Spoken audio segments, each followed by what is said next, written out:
Okay, we're live. Hey, how's it going, guys? Let me just find the stream on our, our YouTube.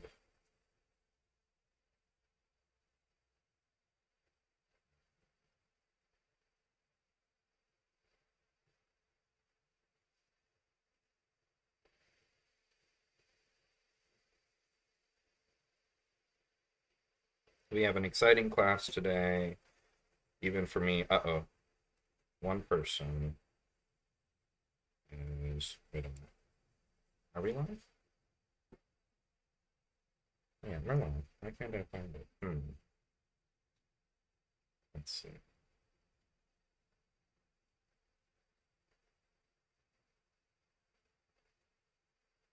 Oh well. I'll just do comments in here. Okay, hey guys, sorry about that. So we have an exciting class today because it's exciting for me as well because we haven't really had a chance to use our, so we've been working on like very difficult research and technology for the last 2 years, 2 years, yeah, 3 years. And it took a long time to solve that and build the infrastructure for us to be able to do cool things. But now we can do interesting, cool things that no one else can do. And then so we can finally also build our dream agents basically. So a lot of exciting things are happening. So today's class, I'll start building some of those dream agents that we've been like we knew we could build, but we just didn't have the time to build because we had to solve the core problems first. And so now that the core problems are solved, let me just check the stream health.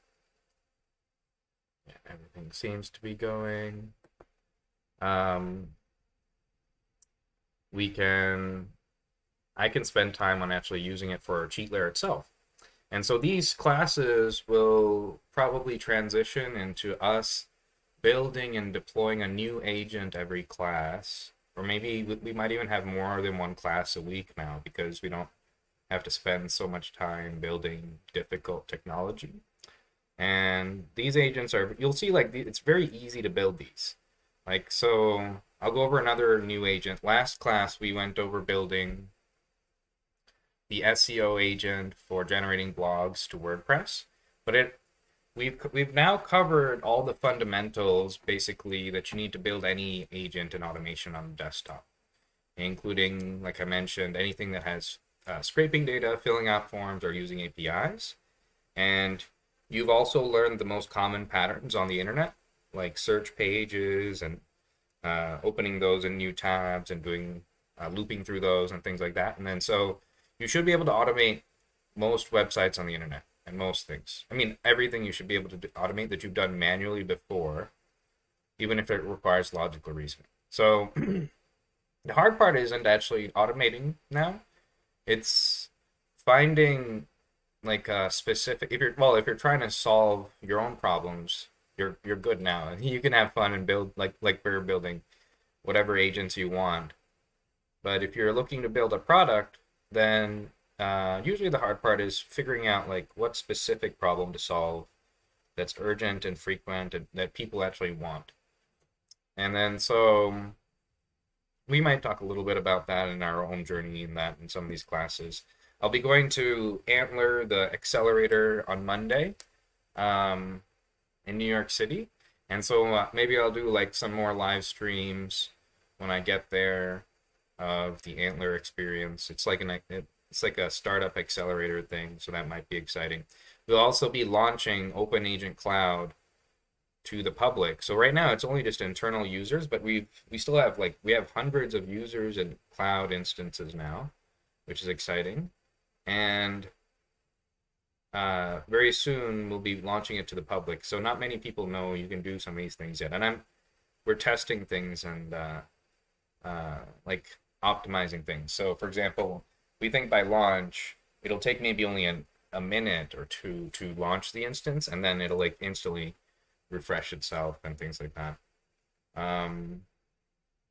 Oh, another cool thing happened today. Oh wait, I think that's one of the slides, so I'll just wait for that. So let's see. Oh yeah, I'm working on solving proxies. We So in order to, like in the last class I mentioned, you shouldn't log into your own accounts in the cloud or instances, but you can create any new accounts actually, so that's fine. So certain services don't require proxies to automate. For example, blogs or your own websites, right? You can publish as many blogs or your own websites as you want. And this is a very interesting use case. So I think we'll probably start with that by showing users. That's why we showed users how to do that in the last class, actually, because you can start scheduling that blog generator now. If you have 6 instances, you can schedule each one now to start generating tons of blogs, and driving traffic to any brand, basically.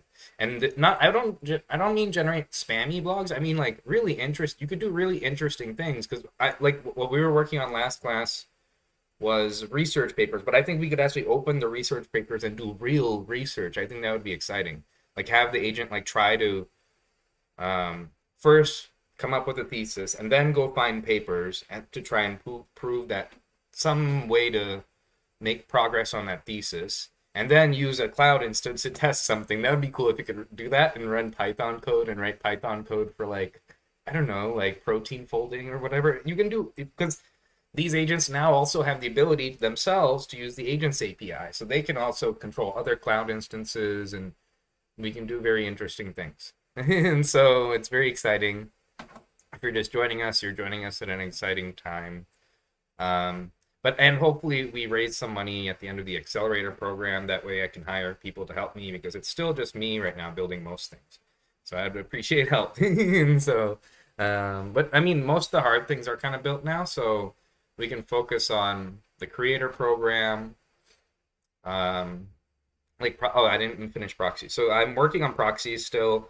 So the idea with proxies is you should be okay automating. The best thing for your own brand, like your own accounts, like your own personal accounts, is to automate on your own home network, actually. And we know this because we've spent years beating the Facebook security team, building unblockable bots that they still can't block.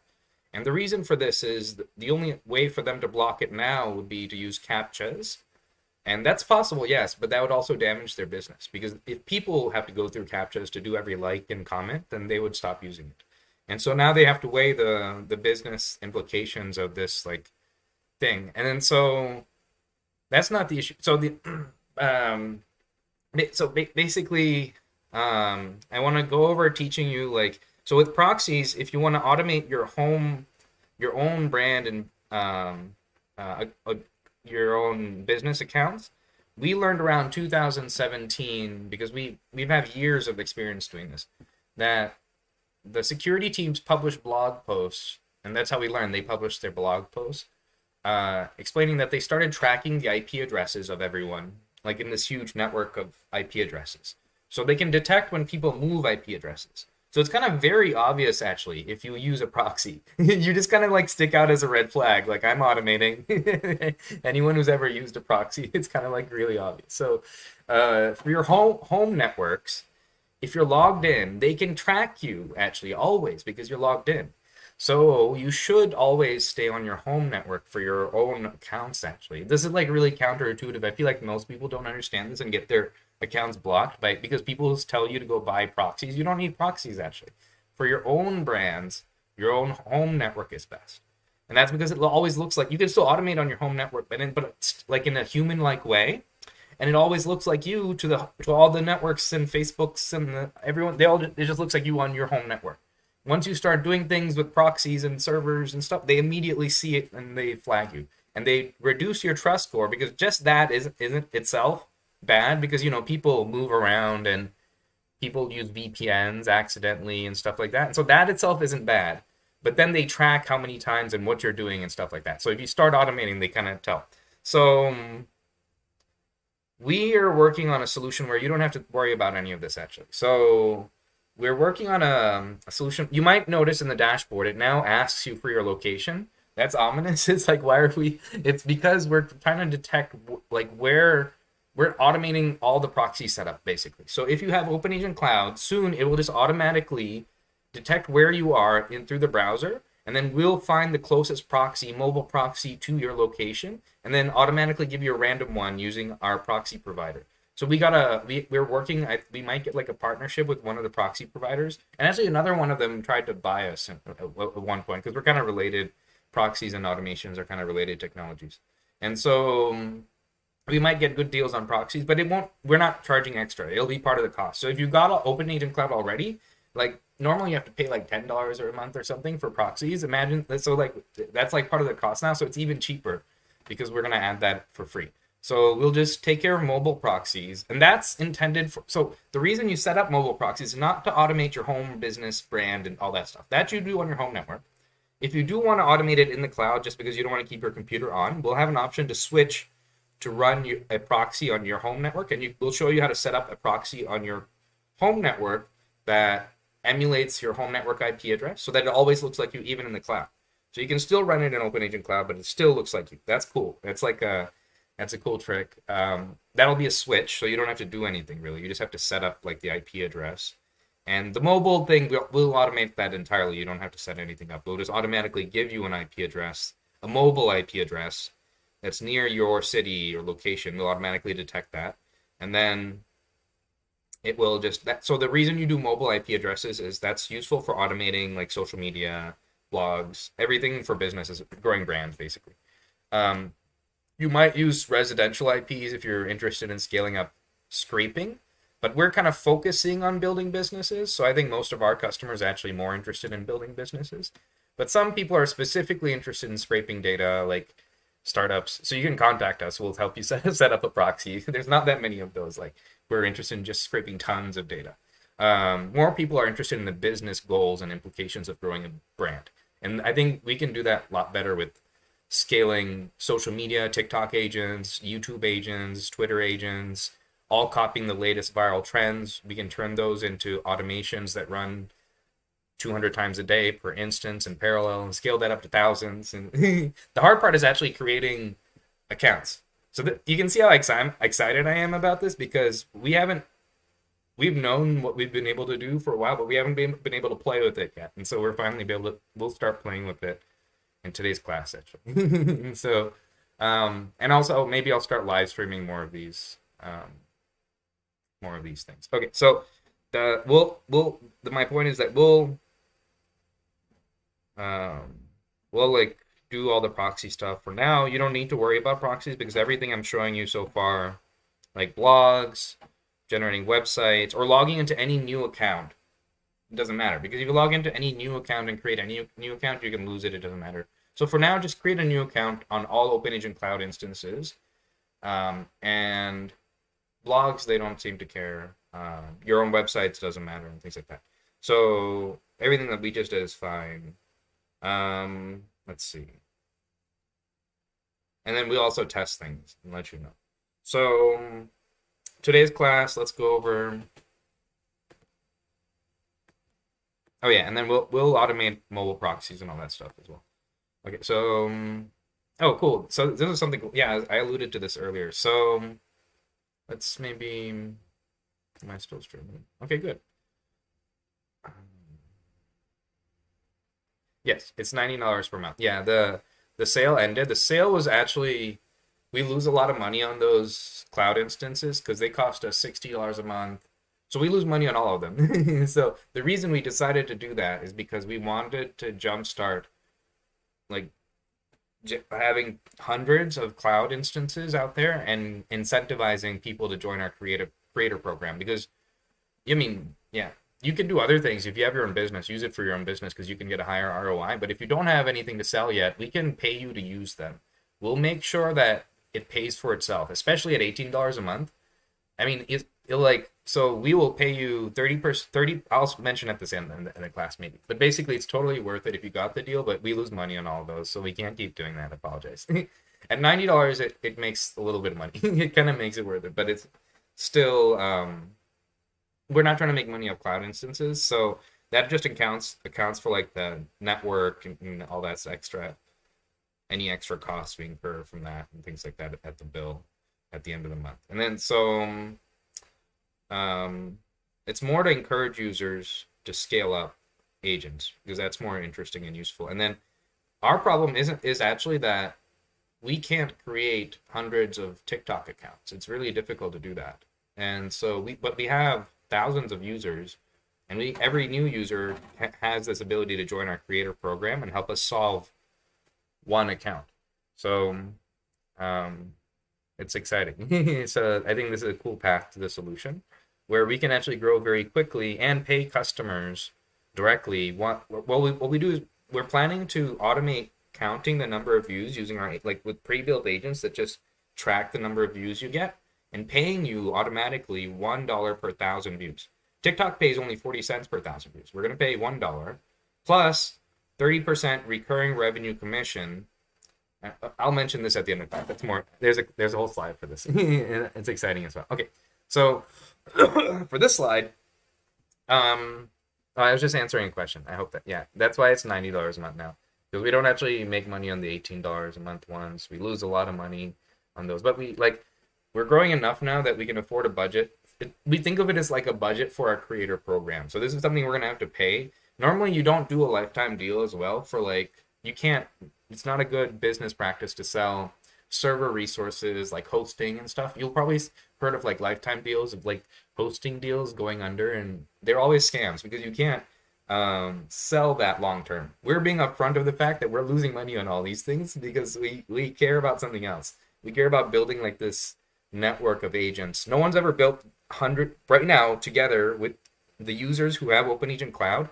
We have the largest agent network on the planet officially. No one else has built this network of agents actually being able to do this kind of thing yet. So at the desktop level, I mean, people have built other kinds of agent networks and stuff, but it's mostly been research and little things and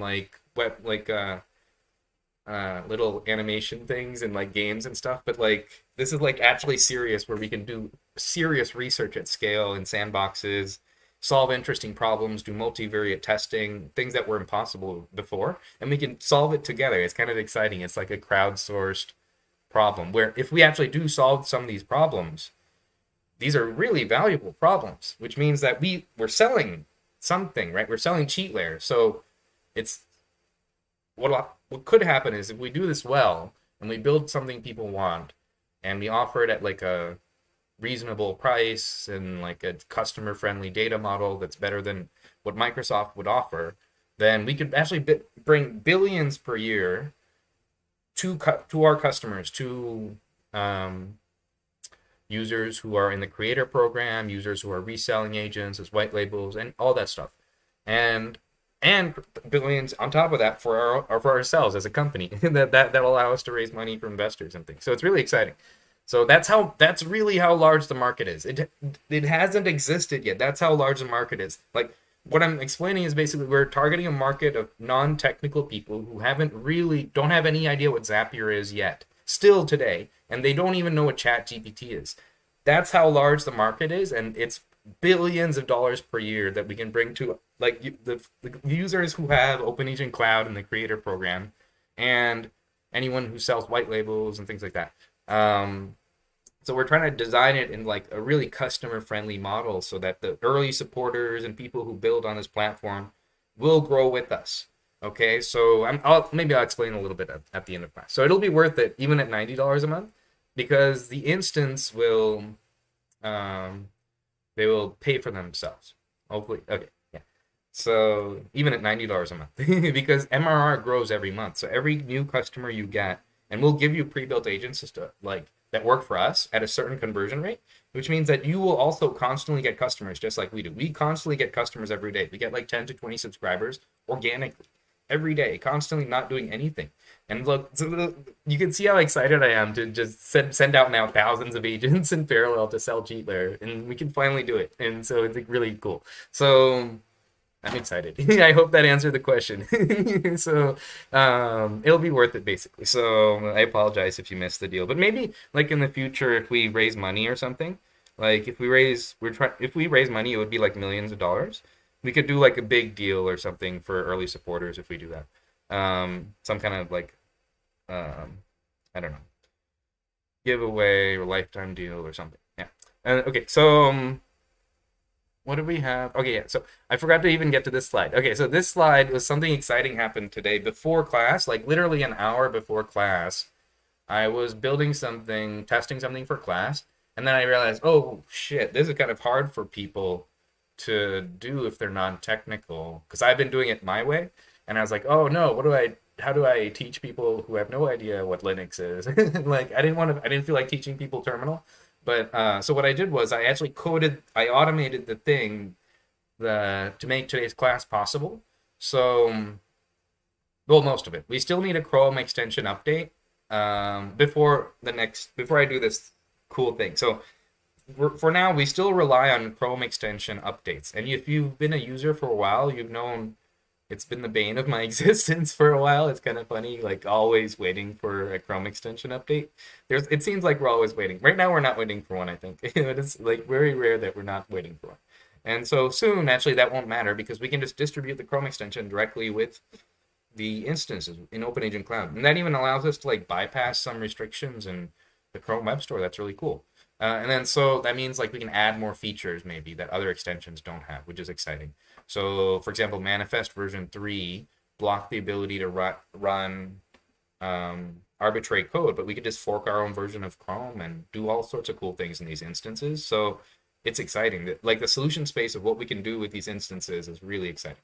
And so what I did was I distributed an update to OpenAgent Cloud. And so if you're on the dashboard now, your thing, if you see this, like refresh the dashboard and like click join streams, and then maybe you have to click the refresh button. If you see these streams, that's the updated version. So you have the latest version if it works at all. and then it's kind of exciting. And then it updated to all users in 2 minutes. So I just compiled it, uploaded it to the cloud, and then every user globally who has OpenAgent Cloud, when they refresh, they update in 20 seconds. So it's really exciting because previously we used to have to wait like weeks for a Chrome extension update. And so I still have to do something to solve Chrome extension. So for now, in today's class, one thing won't work. Sorry. In every class, something doesn't work because you need an extension update.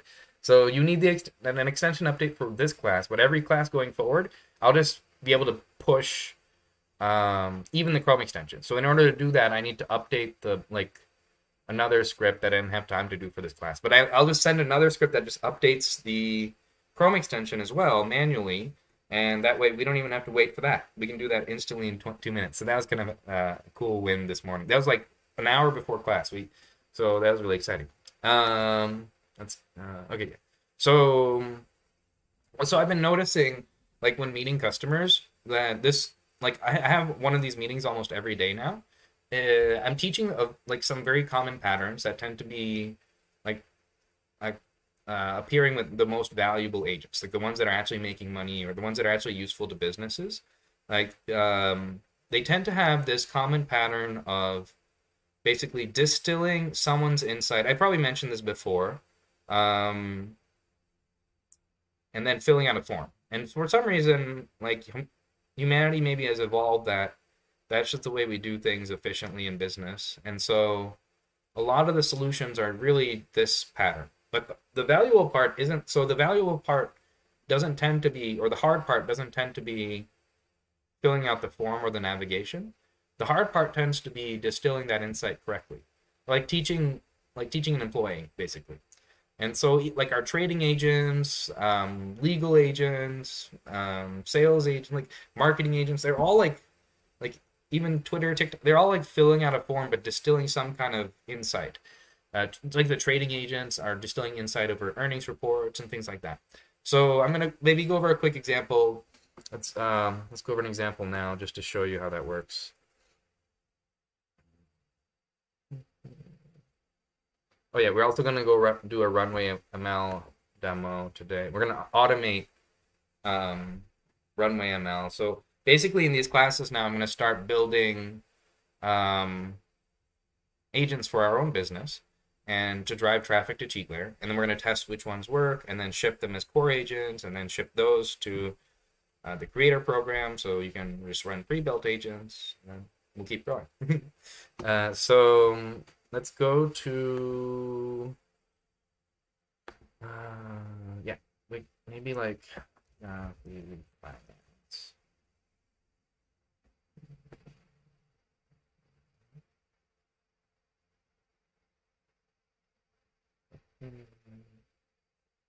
So this is a very common pattern that we get. So I figured I should also teach some of these common use cases that I get, that I see in onboardings in the boot camps, so that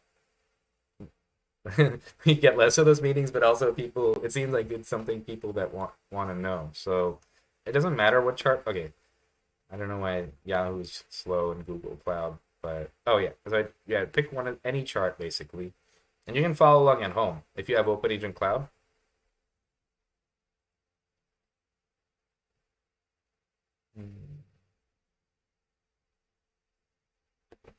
Let me see if I can find a better chart.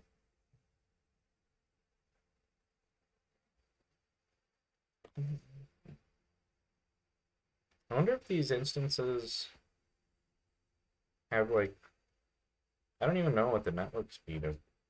I used to think they were fast for certain webs. They're usually fast for downloading files, but this seems kind of slow. Or maybe it's Yahoo is just slow at rendering or something. I've noticed when I'm building that I've had to add more delays in my local computer on the cloud instance. So maybe this is something we can just upgrade by buying more network traffic or something. I'll look into that. Okay, so yeah, just add more delays, like 20 seconds to 30 seconds. That's also a good design practice if you're distributing agents, because like we've learned, distributing cheat layer OpenAgent Studio Desktop, people have all sorts of different hardware and software and network and speeds. And so we've designed it for our bleeding edge. I mean, at least I travel around so I can like test it on different Airbnb networks and stuff. That's been pretty useful actually, because I only find bugs sometimes when I'm on a really slow network. And or when I'm onboarding users, at least I see it on their computer. Okay, so this is enough. We might, since there's ads, we might have to scroll. It's funny. Okay, let me go to full screen mode. Oh, so what I did to get to here, in the last class, I explained that to edit instances, if you click this pencil icon in OpenAgent Cloud, it'll open Chrome Remote Desktop, and they all have the same pen. And every instance you add will have this. Well, you can just directly log into it. We use it to be able to log into services and things like that, or or you can even prototype agents. It's really useful, I think, to prototype agents in the cloud. It's because it updates. It's now the latest updated version. It's even more updated than the Windows version. Well, today I will update the Windows version as well, but it's so much easier to update the Linux version because it happens in seconds. It's really fun. Okay, so you can just click one of these, and then I don't want it to break what I was doing. Okay, good. Yeah, that wasn't the right one. And oh, I guess since I'm already logged in, it won't ask me again. Okay, but it'll ask you for the key, and the key is 2039131. But if you don't know the key, just refresh the page, and it'll show you the key in the top right-hand corner. Okay, so now that you're in, click Activities, and click the cheat layer icon, and it'll open up cheat layer, but also a browser that you can use to build. And then that's how I got here. So I'm going to copy the URL. I'm going to click Activities, or if you're actually, we should go to full screen mode. Okay. So I'm going to build this is actually a trading agent. Well, so the trading agent is really commonly asked. A lot of people ask me how to build the trading agent. I used to post, I don't post them anymore because people keep asking us to sell it. So the thing with the trading agent is if we sell it, then the market adjusts. Anyone who's selling a trading agent, the agent is probably not that, well, there's probably some kind of risk that they're not telling you about because they would make more money just using the trading agent. So the market would adjust to eliminate any advantage if we sold it anyway. So we're not selling it, but I can teach you how to build your own. It's like the same pattern, and it's really not that hard because it's only 3 no-code buttons on the editor. And it tends to be this pattern is really common, but you don't even have to do the filling out the form part, because as a trading agent, the hard part isn't the filling out the form. The hard part is usually the analysis. The reason I don't trade daily anymore, or it's kind of fun sometimes, but I don't trade because you have to wake up really early and read the news. And it's like really a lot of work and early, and so it takes, so that's the tedious part. But agents can definitely read faster than humans, and I'm sure other quant firms are working on things like this, where you can probably tell now, like earnings reports are getting faster to trade, but Nvidia like was really kind of slow, so it's kind of it's kind of interesting. So the let me just show you how to build a trading agent. Basically, it's 3 nodes, and the pattern is usually you just start opening something like an earnings report or a chart or whatever technical analysis or whatever you do. And then you do the distilling of the insight. That's the valuable part. It's not usually like automating whatever. The navigation, that's the easy part. The hard part is distilling the trader's insight such that every time it looks at this chart again, you're able to replicate your strategy and it outputs exactly what you would do. And so you can keep, once you build this agent at home, you can follow along with me and build, like if you're good at trading and you have a strategy, you can train in it like an employee, train an agent to replicate it. And once that works, you run it and schedule it. Run it every day, every hour, whatever you do, and it will do most of the hard part for you. And the 3 nodes are open, magic scraper for distilling the insight, up to 3,000 pages of insight now, and an email. What the email does is it tells you what to trade. And if you start with this is very easy to start with for trading agents. Because if this makes money, it's very easy to go do the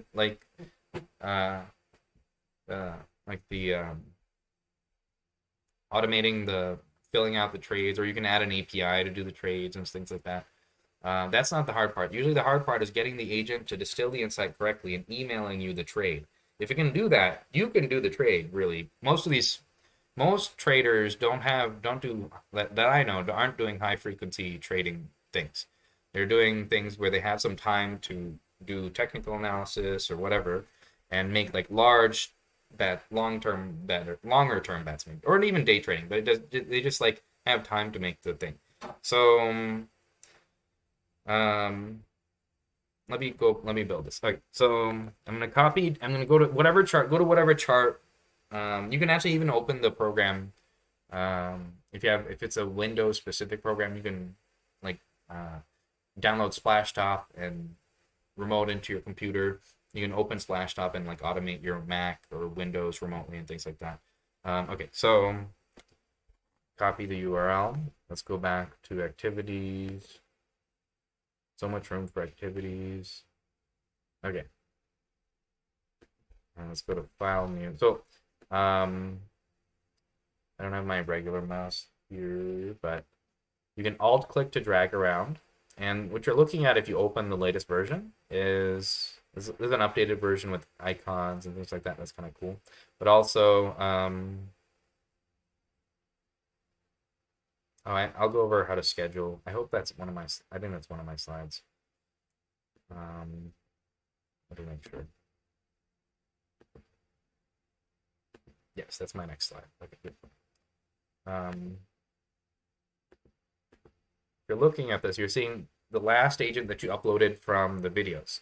So the way we've set it up is if you've used the cool new feature where you upload a video and it generates an agent, we can now support up to 100 megabytes. We're going to keep increasing it. The total limit is 50 minutes as we're testing so that we don't overload our servers or Google's rate limits or whatever. And then so let's go back.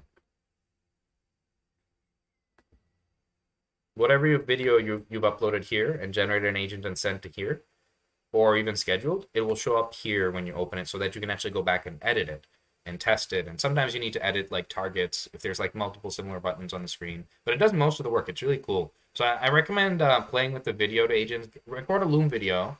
Help me out. Record like a longer Loom video and upload it and see what it generates, or even try with shorter ones first and then the longer and longer ones and see what it generates and let me know if you generate something cool. Because I haven't had time to test all of this yet, and I don't really know what it can do. Just like the Project Atlas, the solution space, I don't know what it can do, and users tend to discover more than me now. It's kind of exciting. So let me know what you figure out. Okay, so click File New to build a new agent. I'm going to go back to full screen mode because I can use all my hotkeys and stuff, but it's more exciting. So, okay, so you guys won't see this stuff on this right-hand side yet, because in order to see the quick launch menu, you just have to save agents in your home directory. And we ship some agents that I can show you how to set up next in the next slide, basically. So start node, double click the start node to open it. And then I'm going to replace the cheat layer website with what we just copied. And this is just an example of how to build a trading agent. I mean, yeah, every trading agent that I've helped someone build is like, it starts with this, because the hard part is usually distilling the insight such that it can actually replicate you. And if you can do that, that's a really good like advisor. That's super valuable, actually. It's like you could even sell that to traders as a product. I don't have time to do that. If someone wants to go build that as a product, you can go do that. That's a good idea. So I've been encouraging everyone who's a trader to go build this using our stuff, because I don't have time. But it's really cool. So let's add the Magic Scraper node. Oh no, sorry. Delete the Magic Scraper node, but I did that on purpose so I can show you how to delete. So if you select a node and then hit the delete key, it'll delete it. And then scroll down and then hit wait.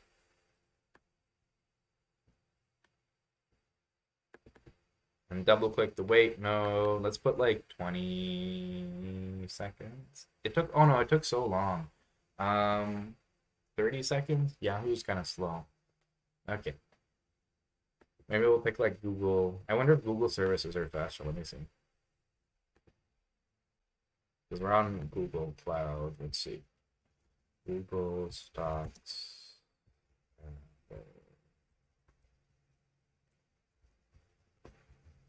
Okay. Oh yeah. This is faster. I should just do this.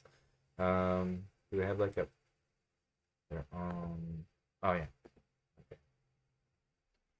Maybe this is better. Oh no, why is this slow? That's not that slow. Okay.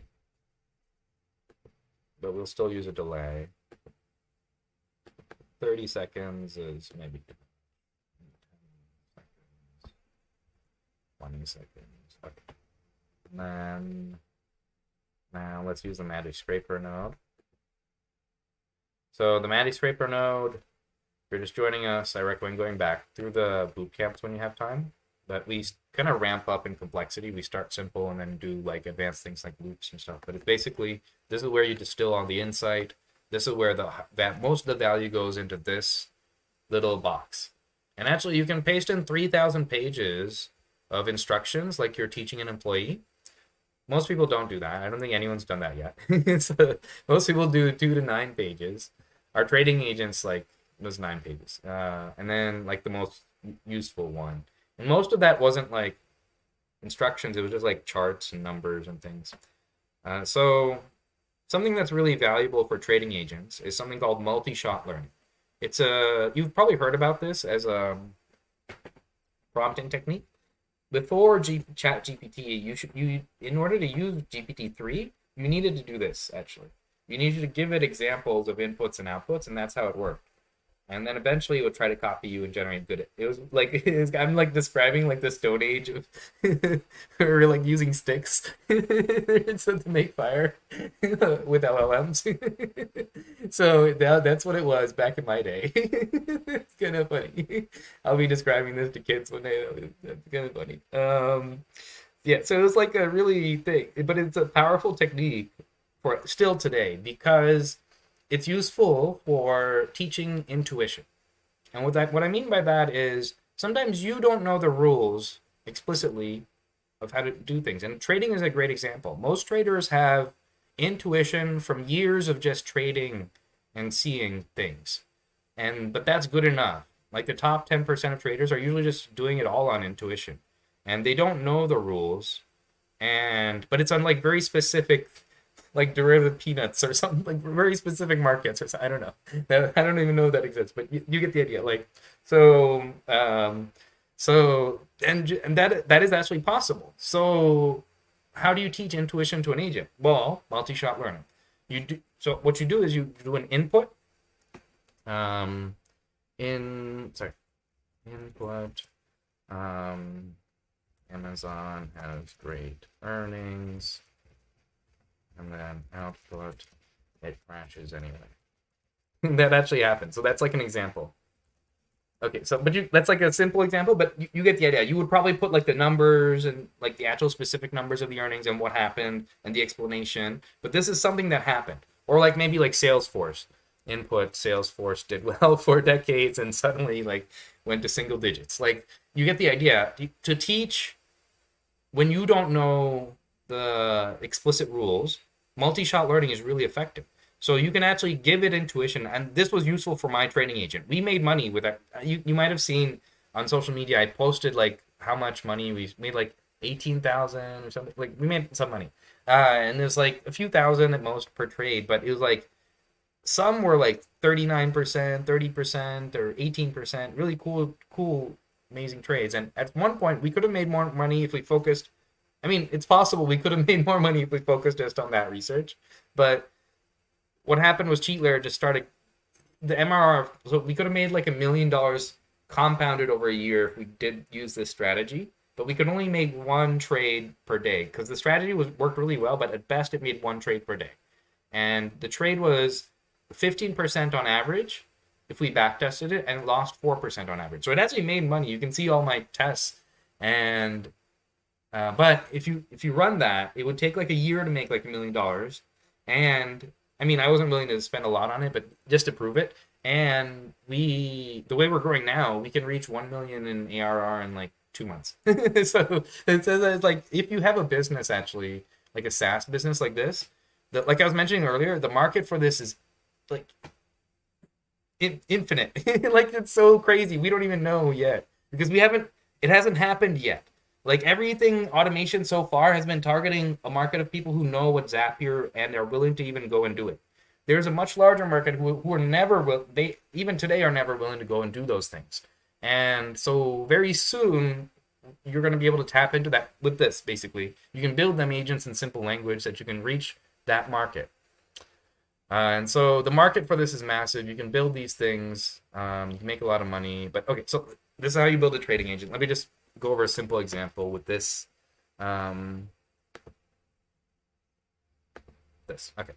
Let's just say if the chart is on average going down rather than up, sell.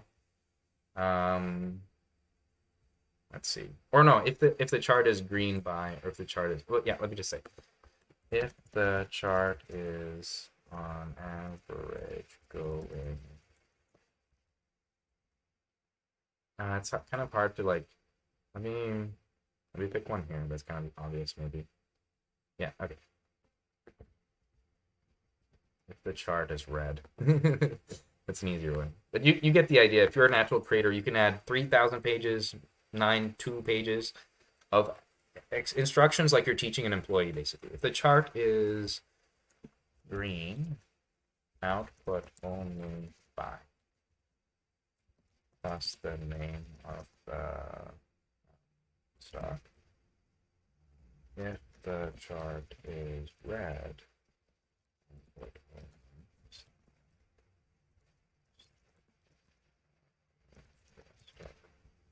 Okay. I think that's about it. The delay might matter, but we'll test that. And, oh yeah, we need to update this website. Just paste this here. Okay. And then Control R to run it, or file run in the top left-hand corner. It's now going to open the website, and then a delay for 20 seconds, just because some websites have different delays. Okay, I think that's good enough. And it should output our analysis in like 10 seconds.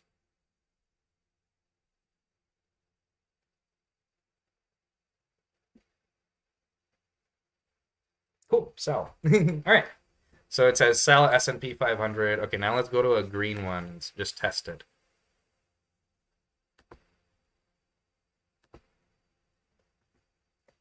Okay.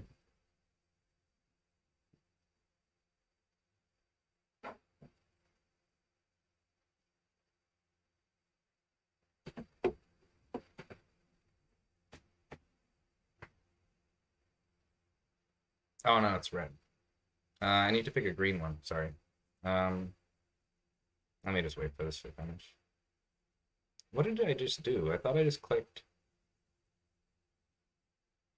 Okay, hold on. Let's go. There we go. It's okay. We have. This might be a good time to mention that we have unlimited agents and execution, so you can experiment and mess up and run it, play with it, and discover things, and you don't run out of executions. And we're able to do that because we're bridging the gap until maybe next year when it's actually free. But it's cheap enough now that we can pay for it. It's like a few thousand per month or something, but we can afford that. And next year it'll be free because we can distribute models, or everyone will have. Oh, why am I keep doing this? Hold on. Oh, I'm so dumb. I'm sorry. I changed. Okay, okay. I'm really dumb. I gotta copy this website. I'm like, why is this happening? It's so funny. Um, let's see. Okay.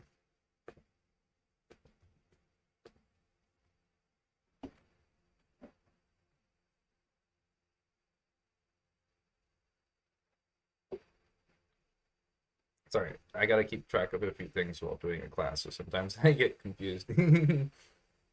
I can't really multitask. I mean, actually, most people, there was research on this, they can't really multitask.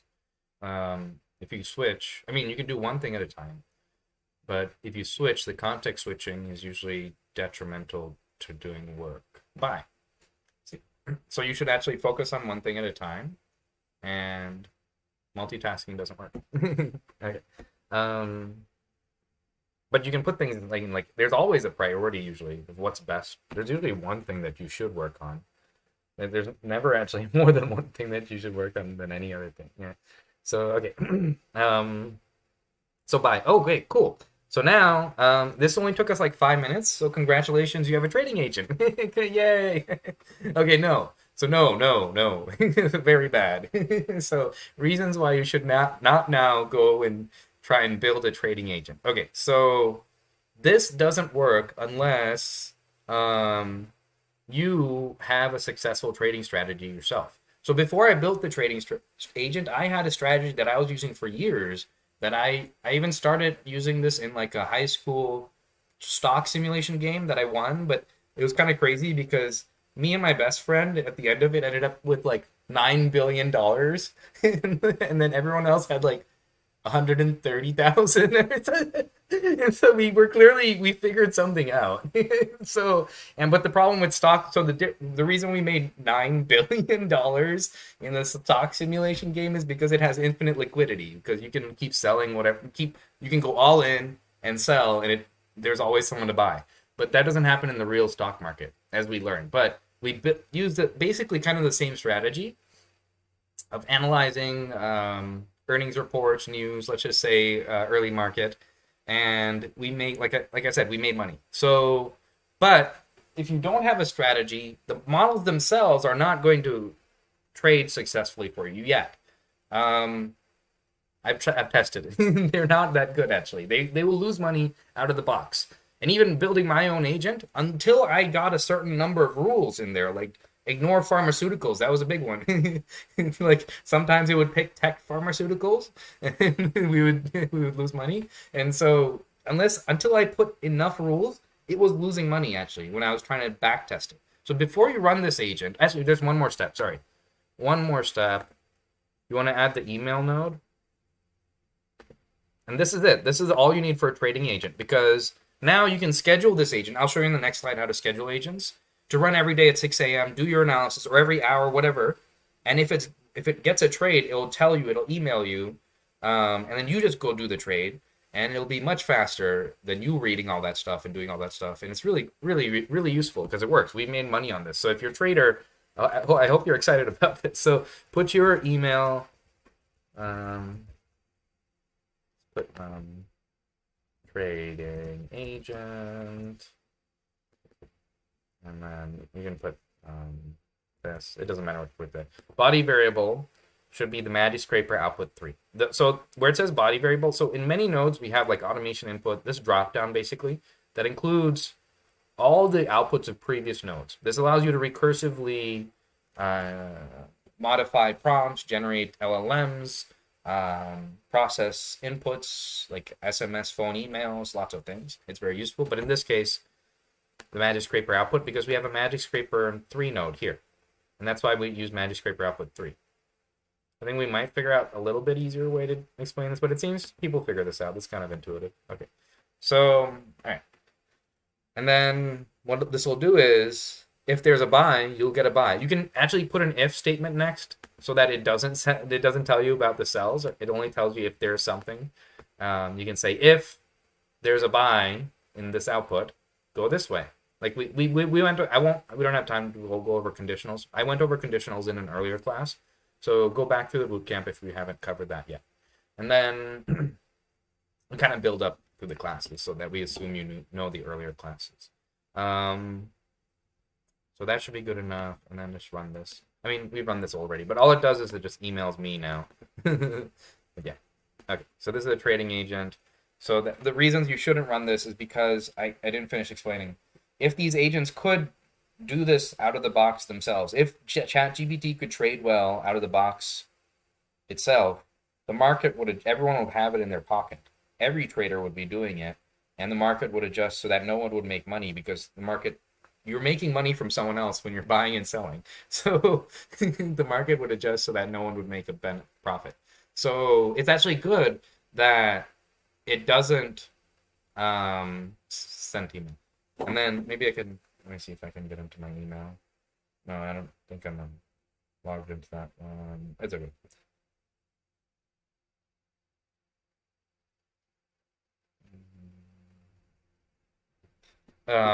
It's actually good that the model doesn't yet know how to do it, because that's the advantage of you to make money. That's how you can make money. Otherwise, we wouldn't be able to make any money off of trading agents. Let me just run it again real quick. So your opportunity maybe for the next few years until the next model, maybe GPT-5, I have no idea. Maybe GPT-5 will be one of those agents that exceeds human ability and can actually trade better than humans. That's kind of crazy. Then I don't know what's going to happen. I can't really predict what happens after that. So, but it'll be interesting. So, for now, until that point, you have the opportunity to make money with trading agents, and I'm sure quant firms are building things like this. So if you have a successful strategy, or if you know someone, you can be the person to build the agent. Go find a successful trader and say, hey, I know how to build agents, and check out this, show them this demo or build it for them live, and show them that you can do something for them live, and maybe ask them to do what I'm doing. This is what I do with onboardings with traders. I show them this kind of thing basically. So that's why that was the inspiration of adding this slide to the class, because we get this very often and I think people like it. So and it teaches the concept of multi-shot learning and intuition pretty well. This is one of those things where a lot of traders you can find out there, they don't know the explicit rules. It's just intuition, but they make money. The top 10% of traders, it's mostly intuition. So go find one of them, partner with them, say you take 10% and you'll offer to build it for free. And if it works, you'll just take 10%. You won't charge them anything. And if it doesn't, they don't lose any money. And so that way you can just convince a trader, but you need to convince one, because you need to convince them to give you their insight such that, or maybe you can, I don't know. There's because you have to write it down into a prompt basically. So you have to get them to write down their instructions somehow, or if you know what you're doing, into this. This is where most of the value, actually, you might have noticed, most of the value is this magic scraper node. That's why it's magic. Okay. So let's go back here. And then let me... Oh yeah, I'm in full screen mode. Okay, it's okay, I can go over. I mean, I don't care if we're going over time. So like I mentioned, now that the hard stuff is built, I'll probably do live streams more. Even we can do live streams of building cheat layer itself, because we're building some exciting things. Like when we have breakthroughs, it's really exciting. We're like the world's first usually, like the world's first video to agents, the thing where the agent like fixed itself on the 26th try. Those were like really exciting things. And so I think it'd be really cool to share it live sometimes. So maybe we could have some kind like the next breakthrough. Like every time we figure this out, I'm not streaming it. We could maybe stream it. That'd be cool. Um, and I think also it helps people when I do this because I'm having a lot of fun building these, but I don't think we don't like people just need to see our way of doing it. Enough tutorials and like I just built the trading agent and then they'll understand this is actually easier. This like everything I went through today was all English. We didn't there's like everything was English targets and every other tool this would have been so much harder. Like this would have been code selectors. It would have taken so much longer, and it's really pleasant actually when it clicks and you figure it out. It's pleasant to go build automations because once you go build one of these things and it actually makes money, that's really exciting. Like I had an agent, a trading agent. So our trading agent it broke because Yahoo for I don't know for some stupid reason like after a decade they decided to maybe because the trading agents were using it. Oh, that's probably why. Yeah, the Occam's razor. That's probably. Oh man. Okay, so they updated their charts to no longer feature pre-market charts, so I have to like rebuild the agent and things. That's why I stopped running it. And our marketing budget it just has a higher ROI. If you have a SaaS, your marketing budget potentially has a higher ROI right now. So I'd highly recommend trying to build an agent-based SaaS like us. You can just follow along in our footsteps because we're publishing like the agents that work, how we're growing cheat layer, and the next classes will be mostly building agents and things like that. Yeah, okay, so that's really interesting. So I guess that makes sense. Okay, so yeah, so we have to rebuild our agent, and then but now you can go build if you know how to build agents, you can build your own trading agents. But this same pattern is also it applies to many different things that are valuable. Like it's the most common pattern we see with the valuable agents. For some reason, it's always usually you pay someone like a trader or a lawyer or like an expert, and they fill out a form. It's somehow always that. The trading is even always filling out a form to make the trade. Social media is filling out a form. And so somehow, like I mentioned earlier, as a society, this is what we've evolved to. But if you master it, it's kind of like you can make so much money. It's so funny. And so uh and we made it fun. Okay. So let me go back now. Oh yeah, I was trying to get back there for like 2 minutes, sorry. Uh let's go to next slide. How to schedule things. Okay. I didn't have time to cover this last class. Excuse me. Cough.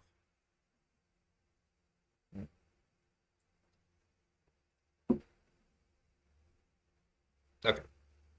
So after you build the agents, besides the core agents, which we schedule on an ideal time frame for your local time zone. So like, for example, the email agents go out at 10 a.m. We try to do as much as possible in using the best practices so you don't have to think about those things. And those best practices change over time, so we'll also update them. Any pre-built agent or custom-built agent that you've built, you can schedule on the dashboard directly. And what you want to do now, once you have Open Cloud set up, is start, once you build an agent, save it, and schedule the agent. So that's what we needed the update for. So this will at least show up on your dashboard, but to actually use the scheduler, you need the next Chrome extension update until I solve this thing where I can push the updates instantly. We can't yet do that. For the next update, we at least need to wait a few days, maybe. And then you can do this. But let me just show you how it works. It'll at least now show up on your dashboard because I published the update to the Linux side, but the extension still needs to be updated for this. So to get to the scheduler in OpenAgent Cloud, log into your instance by clicking the pencil icon on the dashboard at Cheat Layer under OpenAgent Studio. This is the pencil icon. Once you click this, it'll open this, and you'll be able to log into an instance. Oops. This. You'll be able to log log into an instance, and then click activities, and then open the latest version of Cheat Layer like that. So click that icon down here and open. That's how I got into this earlier. And then in the browser, just log into cheatlayer.com because it won't be logged in yet. And if you do cold outbound email, also log into a Google Workspace, Gmail account, anything like that. And then once you logged in the latest version, I had to solve this actually. This is what I was solving before class. Because it was running OpenAgent Cloud before you log in yourself, this wouldn't show up because it's already connected to another browser. So I had to solve this. So now it should show up here. Now what you'll see is these cards show up on your dashboard if you have this all set up. This works also if you have it installed locally, but you like to install locally, you have to run a server on your computer for this to happen. And it's important because this allows us to 100% replace CSS selectors, XPath. It allows us to automate off-screen elements, do everything basically. But also, interestingly, you can now easily schedule any agent that you built or we built. It turns them all into simple forms. So an easy way to test one is the email one. Let me just go quickly test this. So all the inputs in the agent are turned into form inputs. So you can see the email inputs here. So I'm going to say test. Put my email.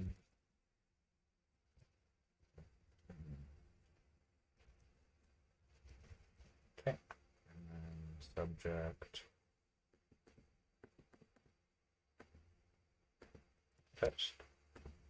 And run. And then it'll run. And then you click the schedule button. And then if I wanted to run something, for example, at 10 a.m. every day, I would click 0 in the minute column, 10 in the hour column. So this scheduler allows you to schedule any sort of obscure schedule, like every third Friday in March. That's why it looks a little complicated. So you can actually select multiple things. Like if you wanted to do multiple hours, we're going to select one. This is simple. Else, if you want it to run every day at 10 a.m., click the star. That makes it do it every day, every month, and every weekday. If you wanted only specific months, like every third Friday in March, you can actually select every third Friday in March. And then scroll down and then click schedule. And give it a minute. And refresh.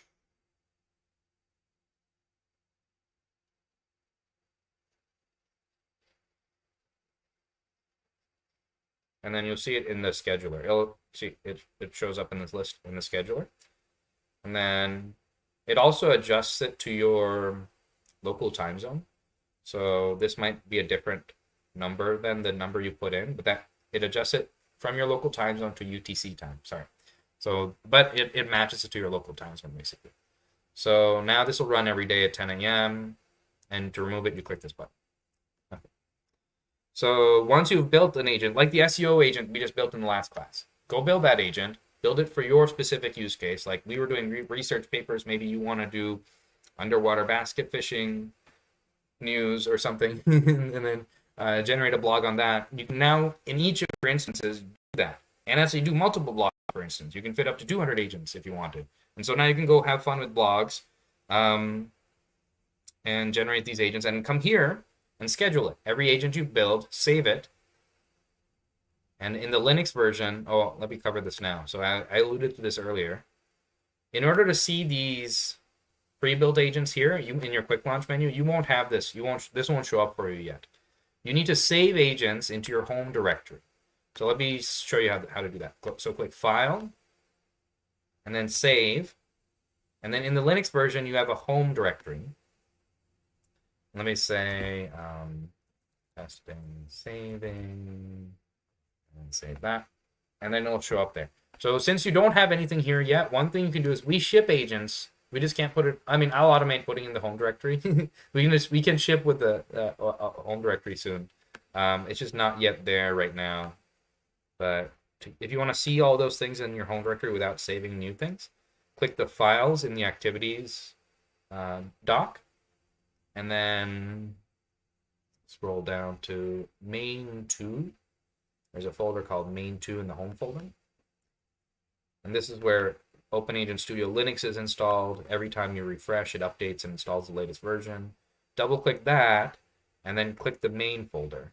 And then click. And in here, sort by type. You might have to add type. So to add type, you can click here. Oops. Here. And preferences. Hold on. Just right click it. Oh yeah, visible columns. Right click and click visible columns. And then make sure type is selected. Okay. And then sort by type. And then find the little cheat files that we ship. There it is. Phone.cheat. I'm going to copy all these.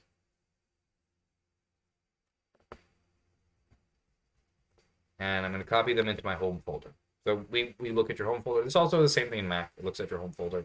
This allows you to save agents that persist, that we don't overwrite in new updates, so that you should no longer save it in your install directory. Yeah.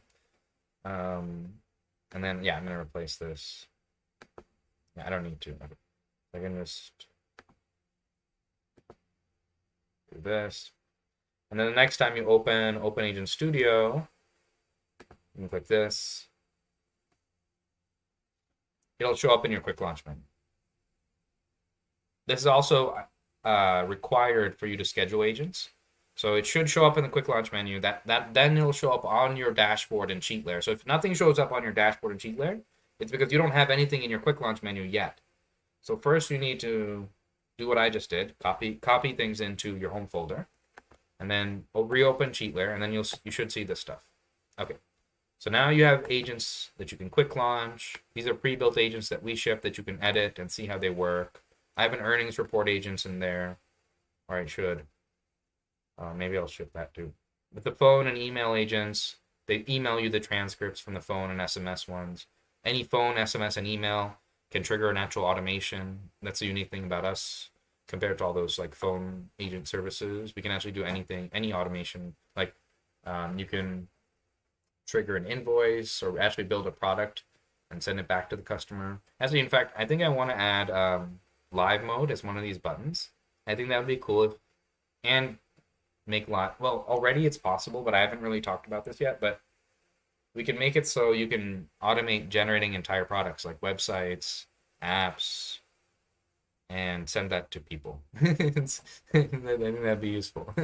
Okay, so and then this will show up here, and then it'll finally show up on your dashboard and cheat layer if you go back to this website and log in. Here.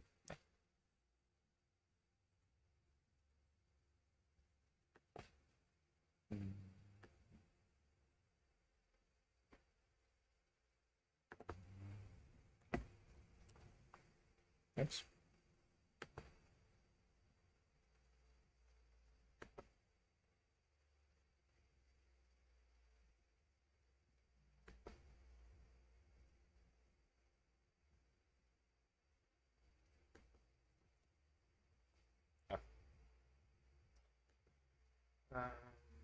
On the next slide. So you might have been working on like building landing pages if you started in the first class, and we delayed the deadline for sending email blast because the Chrome extension hadn't updated. It was like it was delayed in updating the Chrome extension. So what we're going to do instead is we're going to launch OpenAgent Cloud in a week. And so we're doing another product hunt launch. And that, if you look back at a SEMrush, you can see we grew mostly organically. We're growing mostly organically even now. And we did that by timing our launch as well. We launched 2 weeks after ChatGPT. I mean, we started CheatLayer years before ChatGPT. So we've been working, that's why we were able to time it, because we built most of it and we were ready to launch as soon as it came out. And That did well. And so we're doing that again.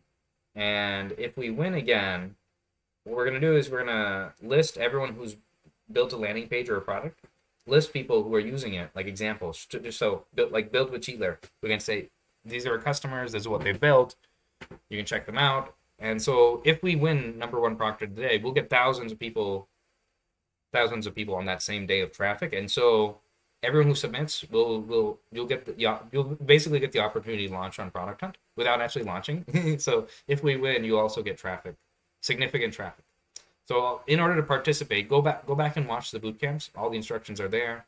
Submit your landing page to our Reddit, generate it entirely using. So we went through the process of how to set up Supabase, Vercel, Stripe. We automated most of that. You just have to set up the keys, such that you can actually validate an idea strongly without even building the product yet. You should always sell before you build anyway, so that you don't waste months building something until you find out someone actually wants to pay for it. So the landing page can be really professional. You can iterate and build anything you want. You can build things that are impossible in other tools, like other simple WordPress or Word, like website editors. You can actually build entire working products. We built our entire agents dashboard with API integrations. So you can build like functional lead magnets that are impossible in other editors. I think it's much more useful, and it saved us months of time. So it is definitely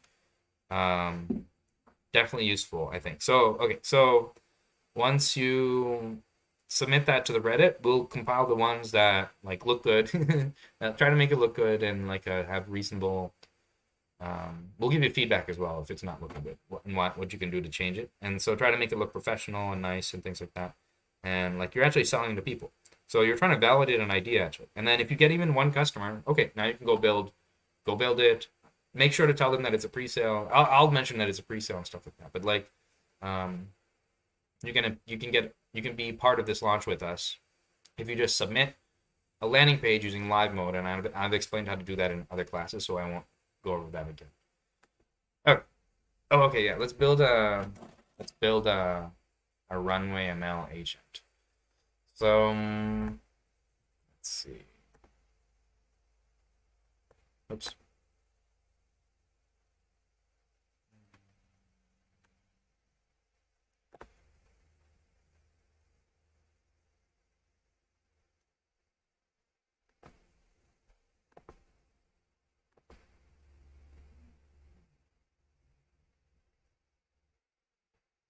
Okay. So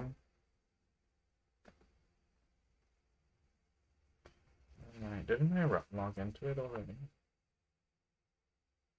Was that in another tab? I don't know. It's okay. We can do it here too.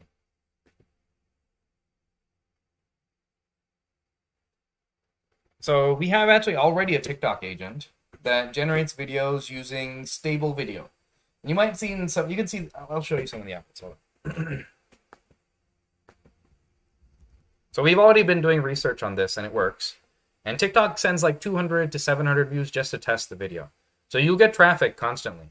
So hold on. But not all that traffic is actually interested in what you're selling. So we used to do like one-click agents on our dashboard. We decided to go in a much more scalable direction so that you can set up hundreds of agents and you don't have to pay us as much. This is much more efficient, actually. So basically, if you look at these videos, you can see TikTok is sending test traffic to these videos, and some of them do better than others because people are interested in them, and it puts them behind other videos that people are interested in. So these networks are actually very good at finding people who are interested in your content if you have good content.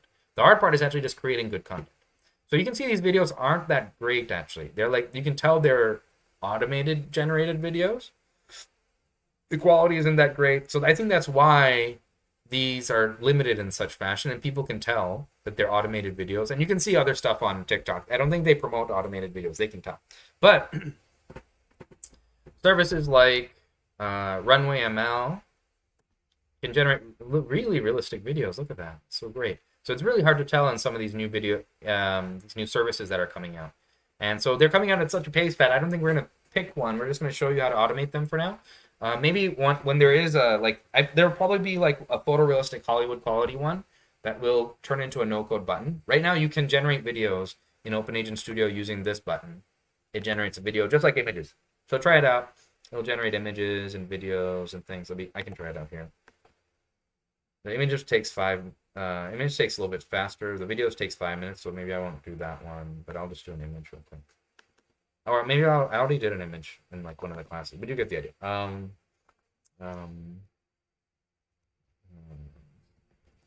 Eagle Ranch. Maybe was that the one I did last time? Let's do there's been clouds found and clouds in the sky. Okay. I can try that out. Okay. But you'll notice that it uses it uses ideogram now as the base image, and then it turns that into a video using stable video. So today I'm going to show you how to automate runway ML, and we're going to get as far as I can. Let me see, how many more slides do I have? And I'll continue in like the next class, or even like after I get to Antler, I think I'll probably do another live stream because I'm getting there Monday, and I think it'll be fun to show you guys the experience and blog about it. And now I have more time. Instead of like building things, I can actually spend time doing tutorials. So I'll do more live stream tutorials of like live mode. Building entire products with live mode will be exciting. One of the boot camps I did like a note taker app that I didn't finish. So I think I can finish building that.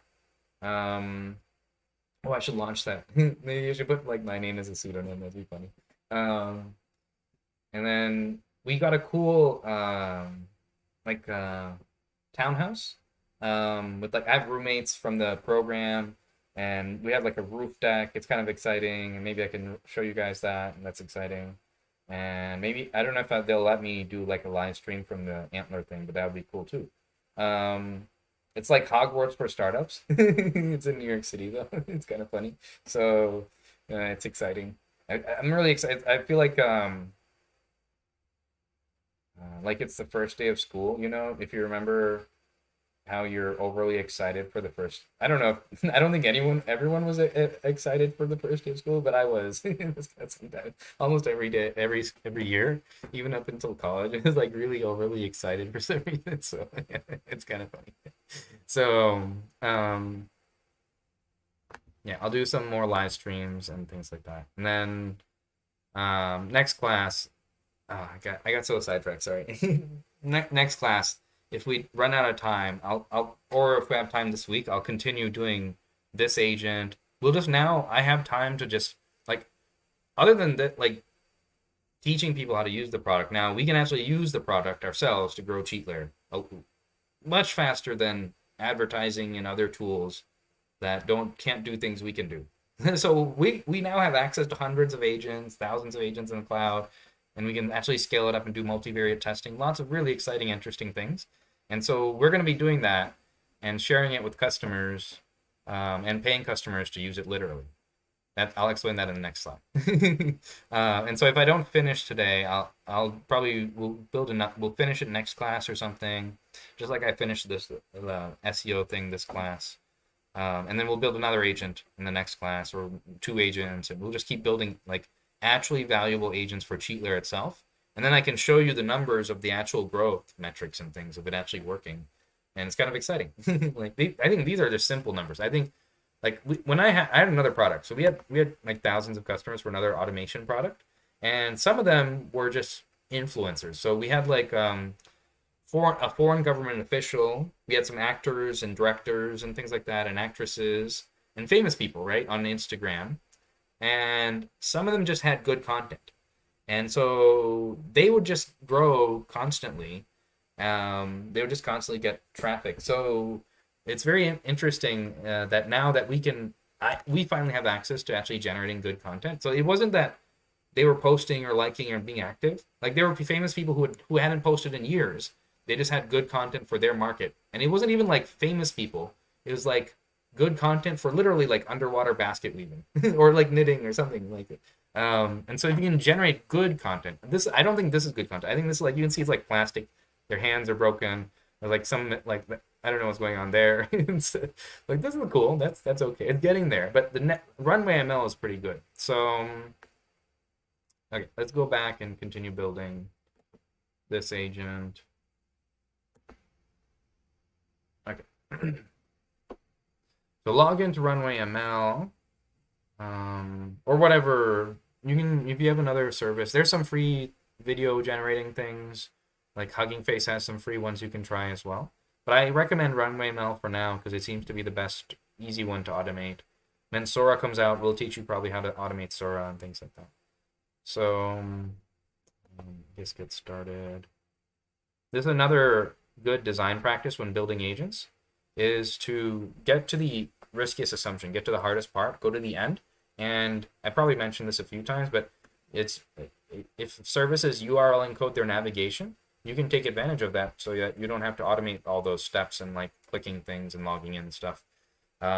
It goes directly there. But not all services do this. So to test this, you copy the URL, and you open it in a new tab and paste it in and see if it gets you directly to where you just were.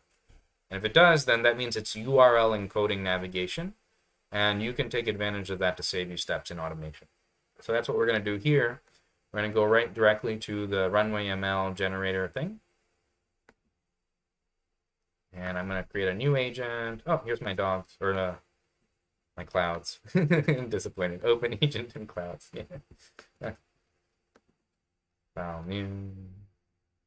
Start node. So I assume you guys now, if you've been watching all the previous, try to go back to the previous classes if you haven't. If you just got access to Open Agent Cloud, it might be easy for you now to go back through everything because everything should work. So try to catch up and go back, and then by now you should be an expert. You should, like even non-technical users, if you just followed along in the classes, by now you should be able to automate anything on the computer and any website, every website. You should be able to automate everything using English targets, actually. So I'm going to go a little bit faster in the later classes, assuming people just know the earlier classes. Okay, so I'm going to paste in the URL. And then we want to add a delay. Yeah, let's add a delay. Wait node. It's maybe 30 seconds. We can trial and error and figure it out. And then a click node, magic clicker. Okay. And then for this, let's see what we're clicking. So,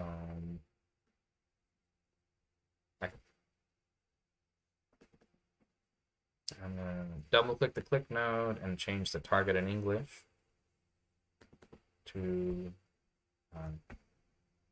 say gray text that says describe your thought under the upload section in the bottom left corner of the page. That should be good.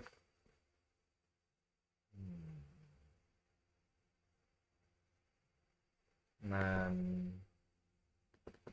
okay, we're on desktop mode by default. And then let's add GPT-4 node. I'm going a little fast because we're over time, but in practice, you should actually run it in between each node just to verify steps and things. Let's see. Generate a display video for marketing purposes for each player.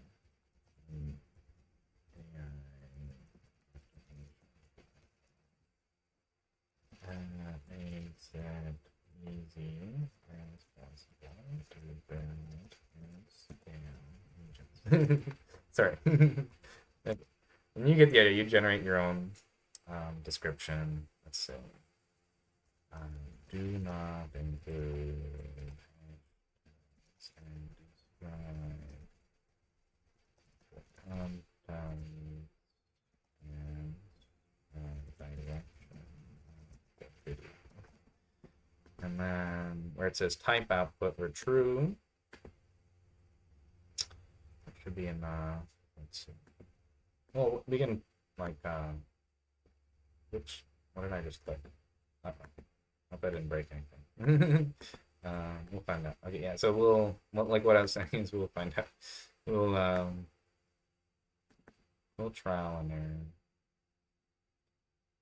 Okay, everything looks about right. Describe your shot.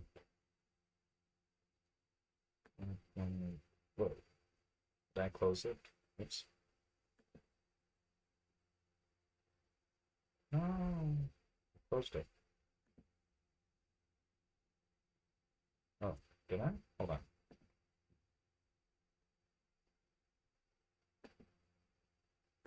Uh-oh.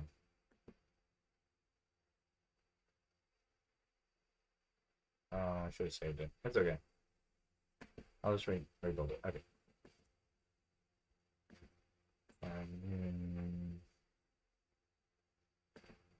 Not magic clicker. Right. Magic clicker.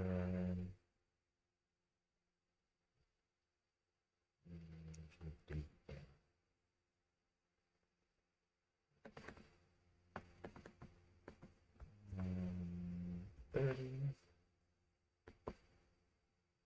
And, oops.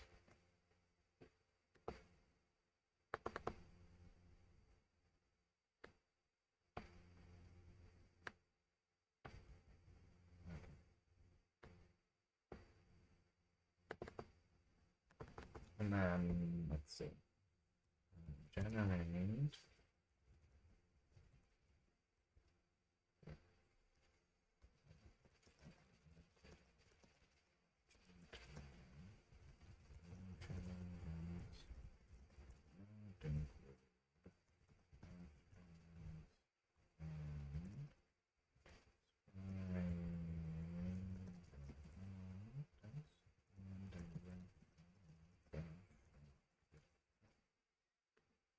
I got that. Okay. Oops. I got that. And let's go. Oh, I need this target. So, gray text that says describe your shot. In the bottom left corner of this.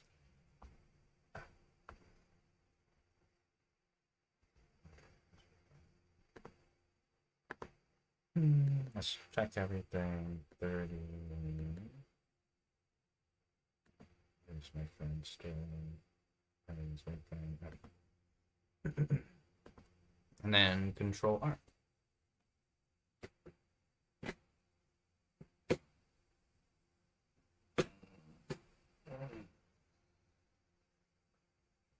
Okay. We might need to add a longer delay. I'll just figure it out. Let's find out.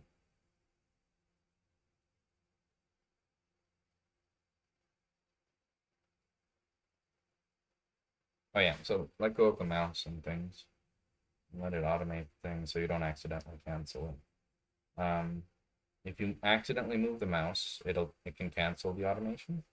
So just rerun it basically. But once you schedule it, you don't have to worry about that.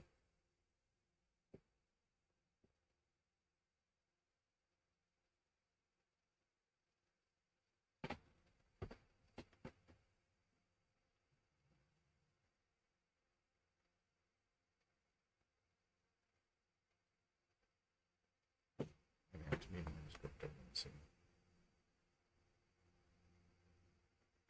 Can I do everything correctly?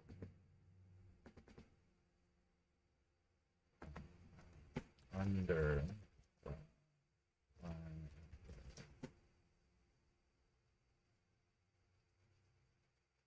right text. Describe this. Okay.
Oh, we might need a longer delay. Let me check.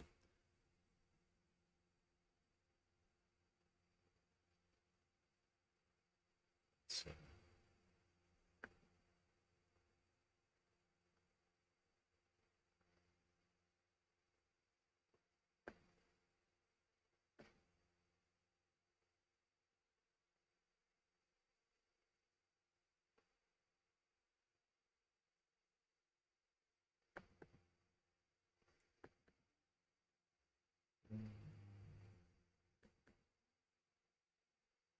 You can verify if you need a longer delay by opening the install folder. I guess we can make this a little easier to find. Oops.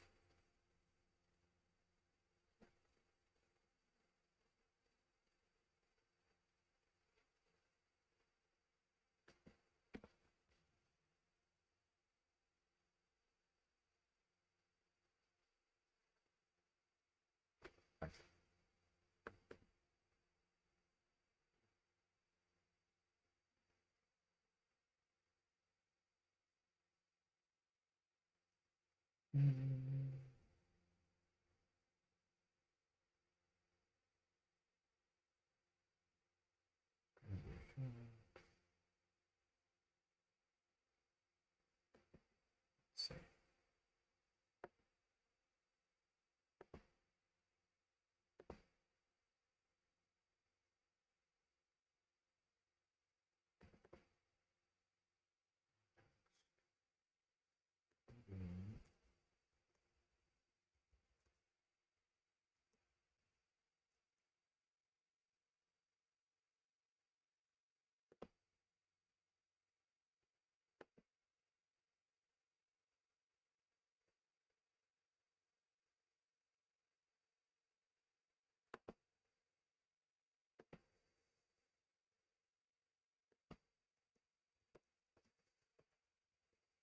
And then I'll also add a longer delay just in case.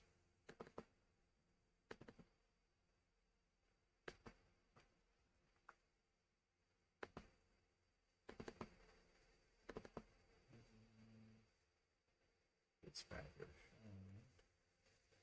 You guide or examples.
Takes about 30 seconds. Oh, there it goes. Okay.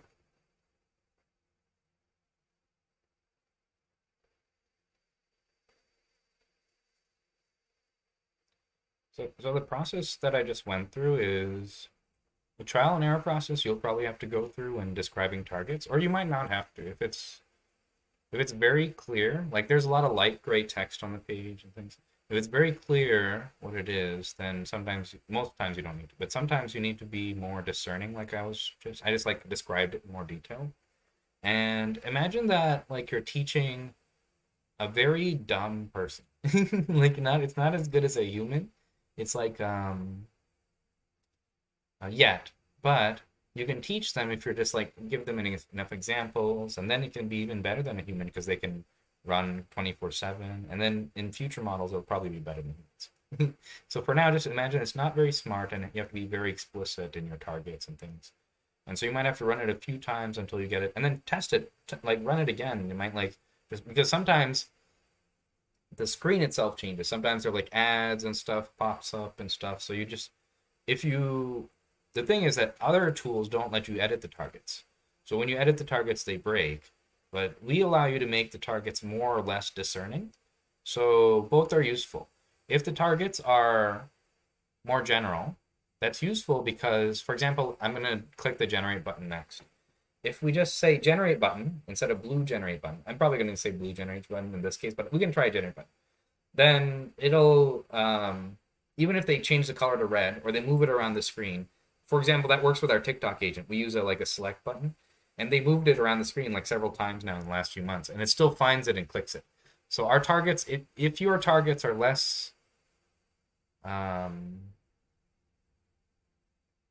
less descriptive or more general, then that's actually useful in some cases because you can build future-proof agents essentially. Okay, so now let's next click the generate button.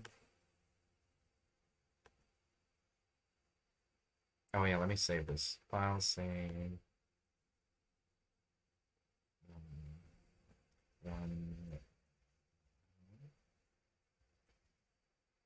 Okay. We're probably gonna keep adding onto this agent. This is kind of a cool agent that we'll probably span multiple classes. So generally the pattern when we build like really valuable agents for larger enterprise customers is we start with whatever is the most valuable, like the riskiest assumption, the hardest thing that they have to get done. And it's usually like the junction between two services or some logical reasoning step. And so we're going to start with that now, like we're doing now actually. We're going to start with the hardest part, generating some video, and then we're going to keep adding steps onto it. It's going to be kind of cool. So next class maybe we'll add, we'll download the video, and then we'll add like voiceover. I don't know if we have time this class. I wanted to get to it this class, but a cool thing we can do is you can maybe do this after class. You can add the custom code node or even use Project Atlas to generate the custom code node for you.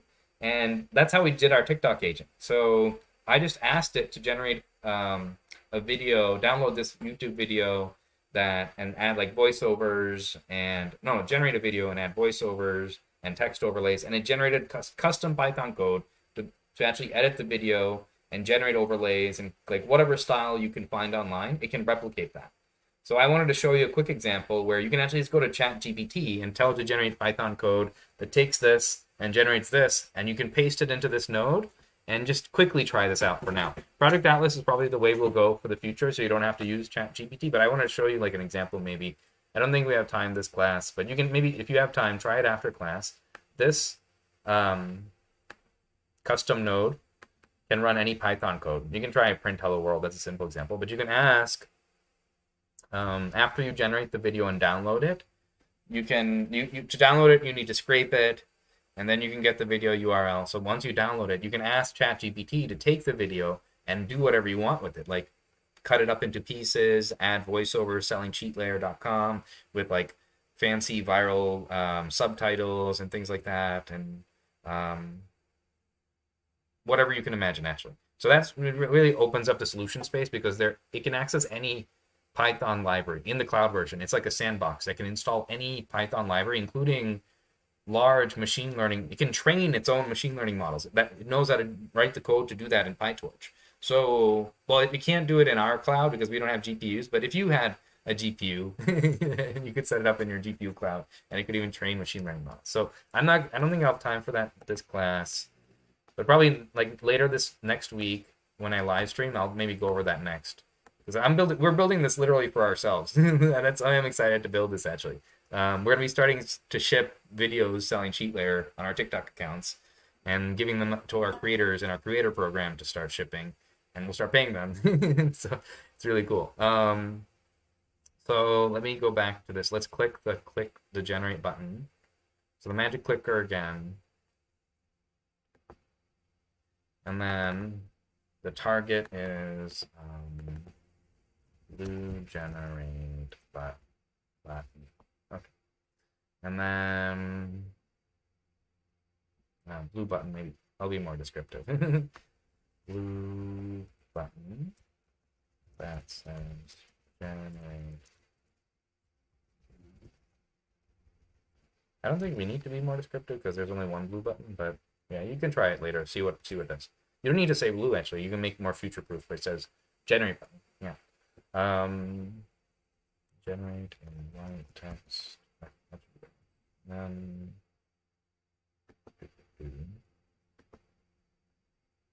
I think that's yeah, it's fine. Run it.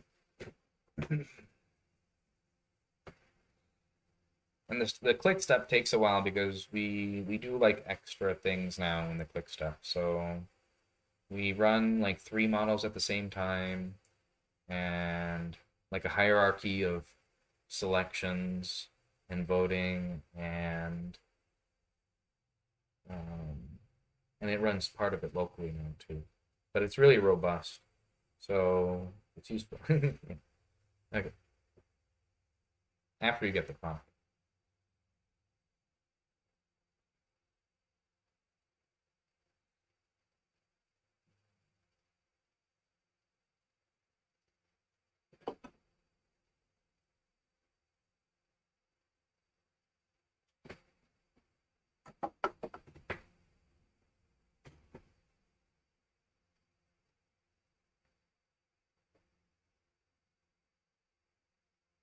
Okay, clicked it. Um,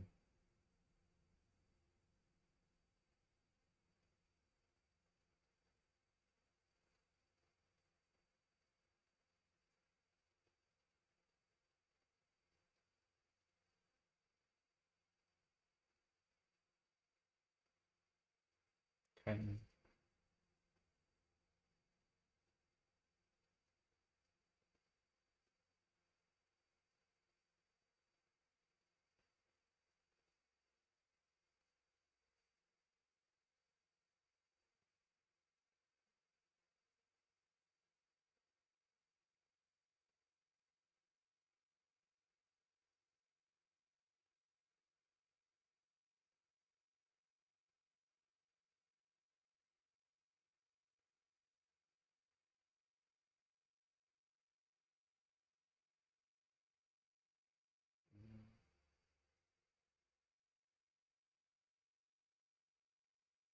I think 30 more seconds.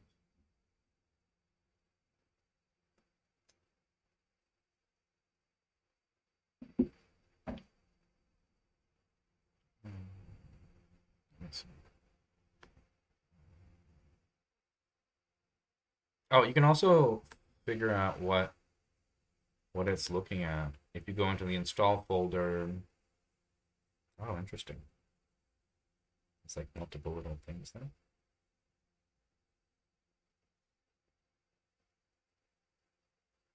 We might use browser mode then. Let me see if I can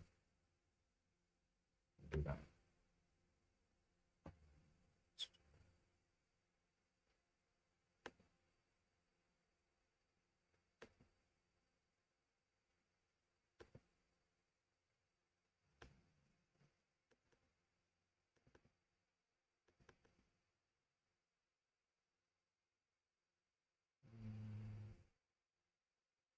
Oh wait, what did it say? That's why I'm missing.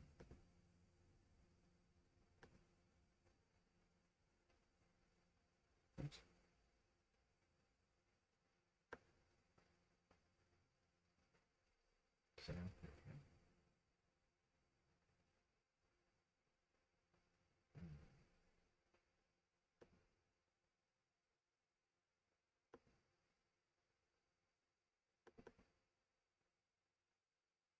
Oh, I see. Okay. I clicked the 91 thing. Okay, so at the desktop level, we use our own model. We can use the browser model, or I can just let's see, be more descriptive and things like that. Okay. Hmm. Let me see. Let me try being. That's the easiest path. Is just probably just me to be more descriptive. Um, not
As models get faster, this process will probably get faster, but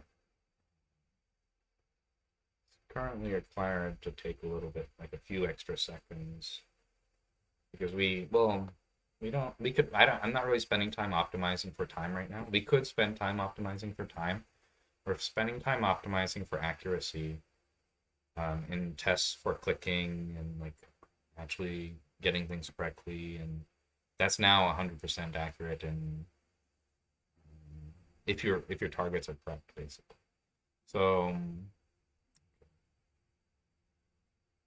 but it takes some trial and error to get your targets right.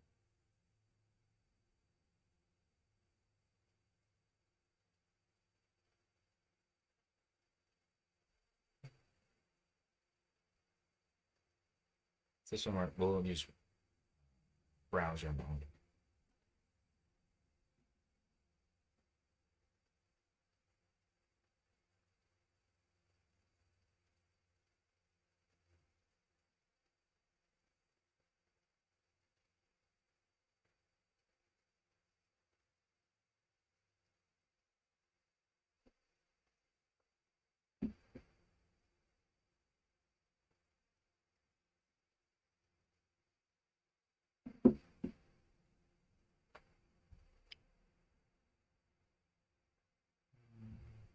I'll give it 10 more seconds.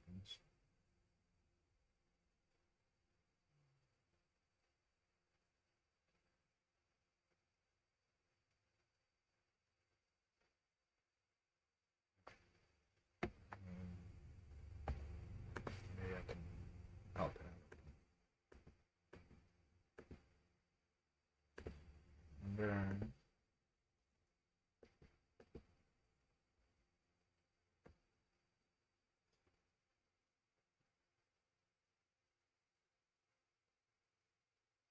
The difference between the browser mode and desktop mode is the desktop mode is usually faster, but it operates at the desktop level. And the browser mode operates at the browser level, but also it can click off-screen elements. And so it explicitly, like, you might see like a red targeting around all the elements. So that might, let me see if that works better. Otherwise, this method works. I just have to probably trial and error the prompt a little bit longer. So, but let me just show you how this works. Let's see. Yeah, that should be fine too.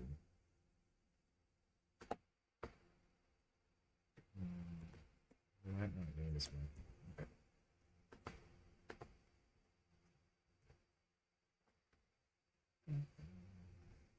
For the browser mode to work, you just need the Chrome extension installed. It's automatically installed in the OpenAgent Cloud. If you're doing this at home, and the cards need to show up on your dashboard, which indicates that it's connected to the desktop version. And a server, that means a server has been set up on your computer. And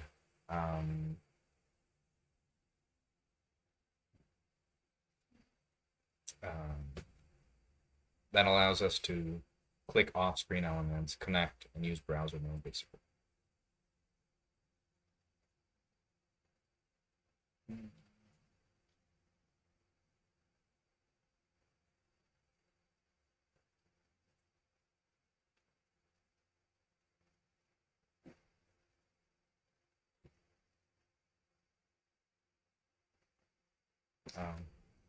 Maybe zooming in breaks it. Okay.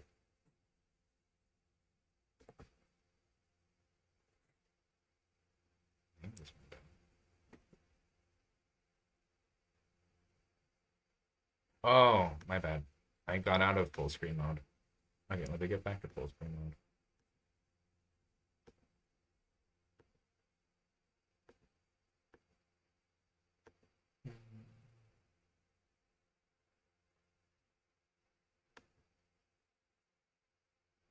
Okay, let's try this again.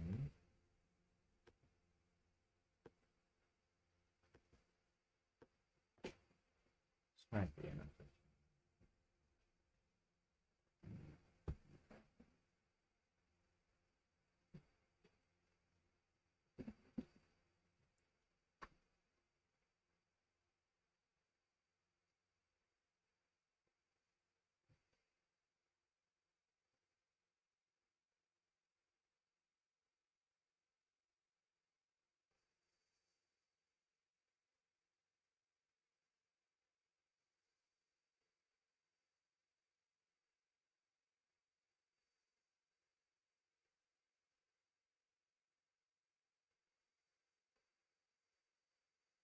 Oh, maybe I can answer questions for that later.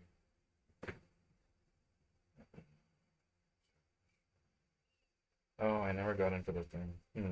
Let's see if I can find it.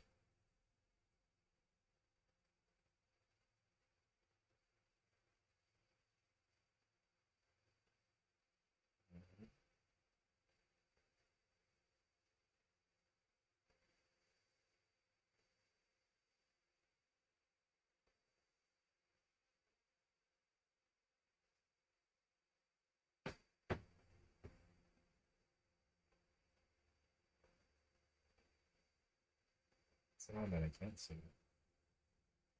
Shouldn't it be the first one on the list?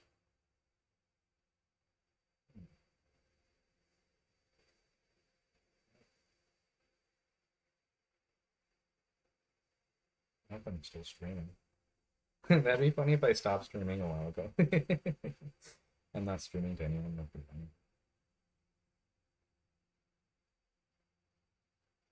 Alright, let's continue on.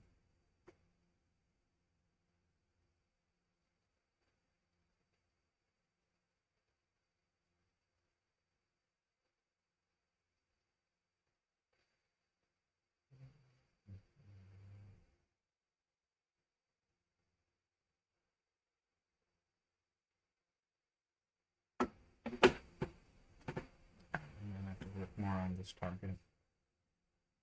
Actually, I know it works because I did it once before, so I just have to remember what target I used or get trial and error my way to it again. I think it's finished. Can I hit enter? No.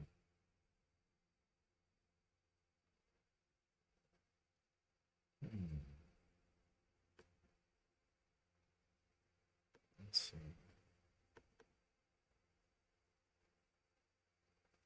That's correct.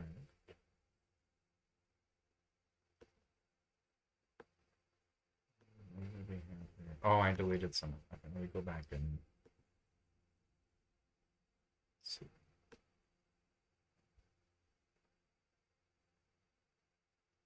Interesting. Where did it end up picking?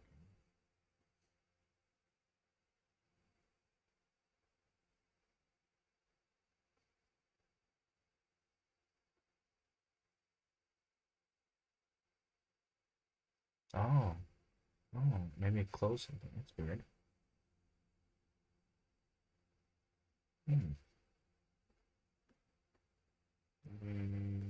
Go back to the target.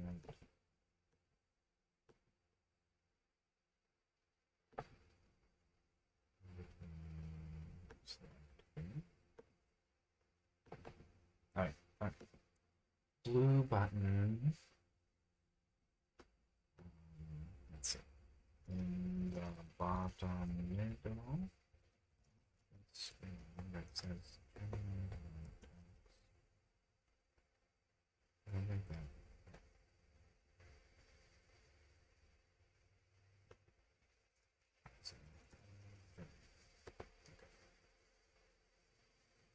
Oh, we're still in browser mode. Or desktop mode, but I'll switch to browser mode if we need to. In some cases, you do need to use browser mode or desktop mode because, for example, Salesforce has cross-origin iframes. Google Sheets is a canvas. And in some cases, only desktop mode works. Oh, those were the examples where only desktop mode works. In some cases, only browser mode works, where off-screen elements, that's the biggest example. Any off-screen clicking and stuff like that, you need browser. Excuse me. So, and then maybe after this, I think we only have one more slide. It's odd I never found the stream, though. I hope it's still streaming. It's funny.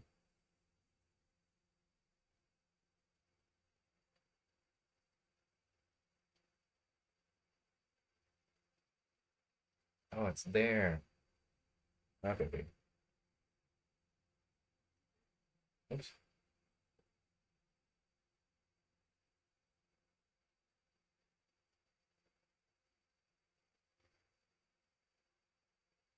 Any questions?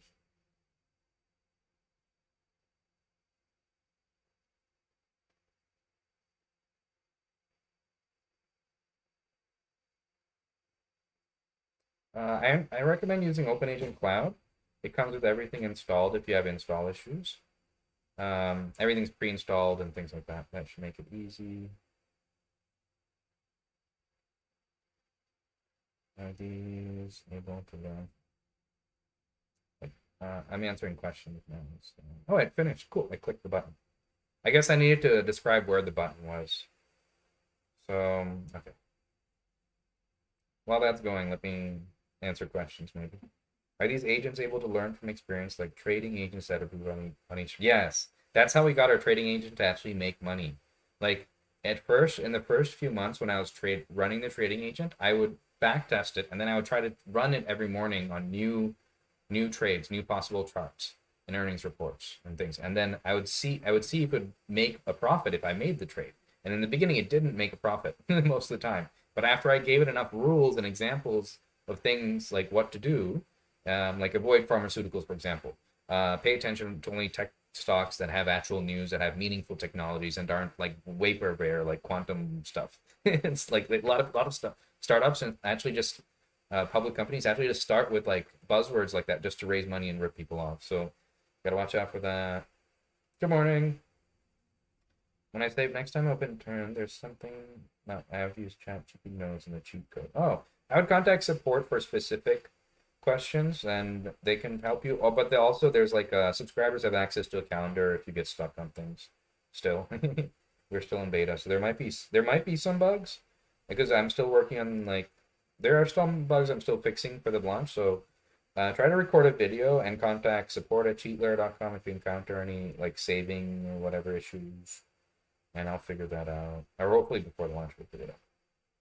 Yep, we'll stream. Let's see. Oh wait, there's a question. I was trying to practice repeating your recorder one. Make it. Oh, um, I think we'll probably sunset the agent recorder because the Loom video to agents is basically much better than that. Like we started with the agent recorder because we had to, but the Loom videos to agent can generate much better outputs. I think it's much smarter because with our thing, we had to build a state machine that kind of took screenshots. So like it would take less data. So I think that's the reason it has less data implicitly, and it only takes screenshots at every step when it takes an action. But the video gets so much more data for the model to look at. So it seems to get more accurate automation. So we're probably gonna like remove the action recorder, I think, and just maybe we'll add like an upload Loom video button in the desktop version or something. But I'd recommend recording a screen recording with Loom because if you can use the action recorder, you can also record it with any recording software. Much easier, I think. And then just upload it. It's much better. Yeah, the video is like the evolution of the agent recorder because the agent recorder, I guess you need to install. Other tools have agent recorders too. We weren't the first ones to build agent recorders. For years, there were things that had agent recorders and automation tools, but for all of them, you have to install the software for it to work. And that doesn't also solve the problem of like expertise of like going back years and decades. So we're the first startup on the planet that can solve that problem today because we're the only one on the planet that can let you turn a screen recording into an agent and it actually automates the process. And so I recommend going forward, we'll probably guide users to using the video to agents, and it's like the better version of that. Yeah. The red squares in all the web page I'm looking at. The red squares. I didn't understand the question. Oh, maybe it's something about targeting. Sorry. If anyone has questions, I can answer them now. Yeah. Okay. So I think what happened? It's generating the video now. Okay. Yeah. So I had to like trial and error my way to these targets, but now if you keep running them, you can see that like it's robust actually, and in fact, it's more robust than other tools because if like if Runway ML moves that button, and they will probably update their code, our agent will keep working. We'll have to probably remove the location to make it more robust, but this agent has worked with almost the same targets for the last few months. But our TikTok agent is a good example of that. Oh no, Your credits will be refunded. Oh, something about our prompt. Oh, okay, okay. So sometimes they have like I don't know, like they call it security like filters to not generate content that's like dangerous or whatever. So you'll probably have to include that if you do this. We're gonna build this ourselves. I probably have to be more. I'm kind of doing this quickly. I probably have to be much more descriptive in my GPT-4 prompt for this and say like, I don't know why it rejected ours. Wait, why did it reject ours? Hold on. Does it give a reason? Let's see. Credits. Please try again. Let me try something simple. Dogs. Oh, does it tell us? I haven't used Runway ML much, maybe. It's okay. We probably hold on. What was the prompt? Video.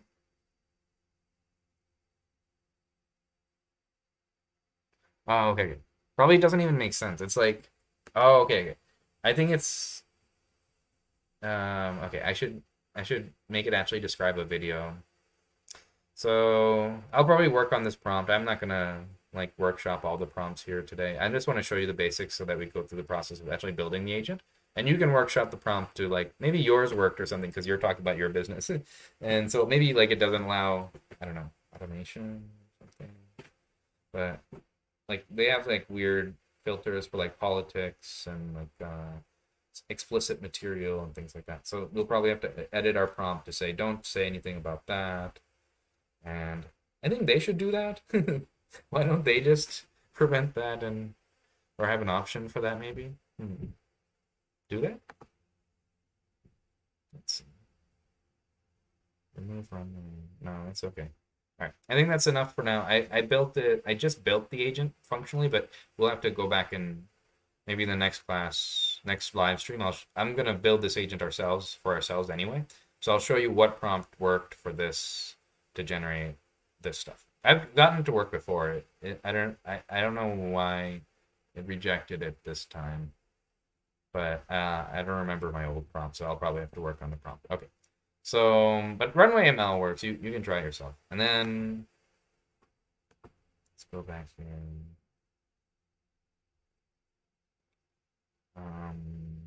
Okay, let me save this.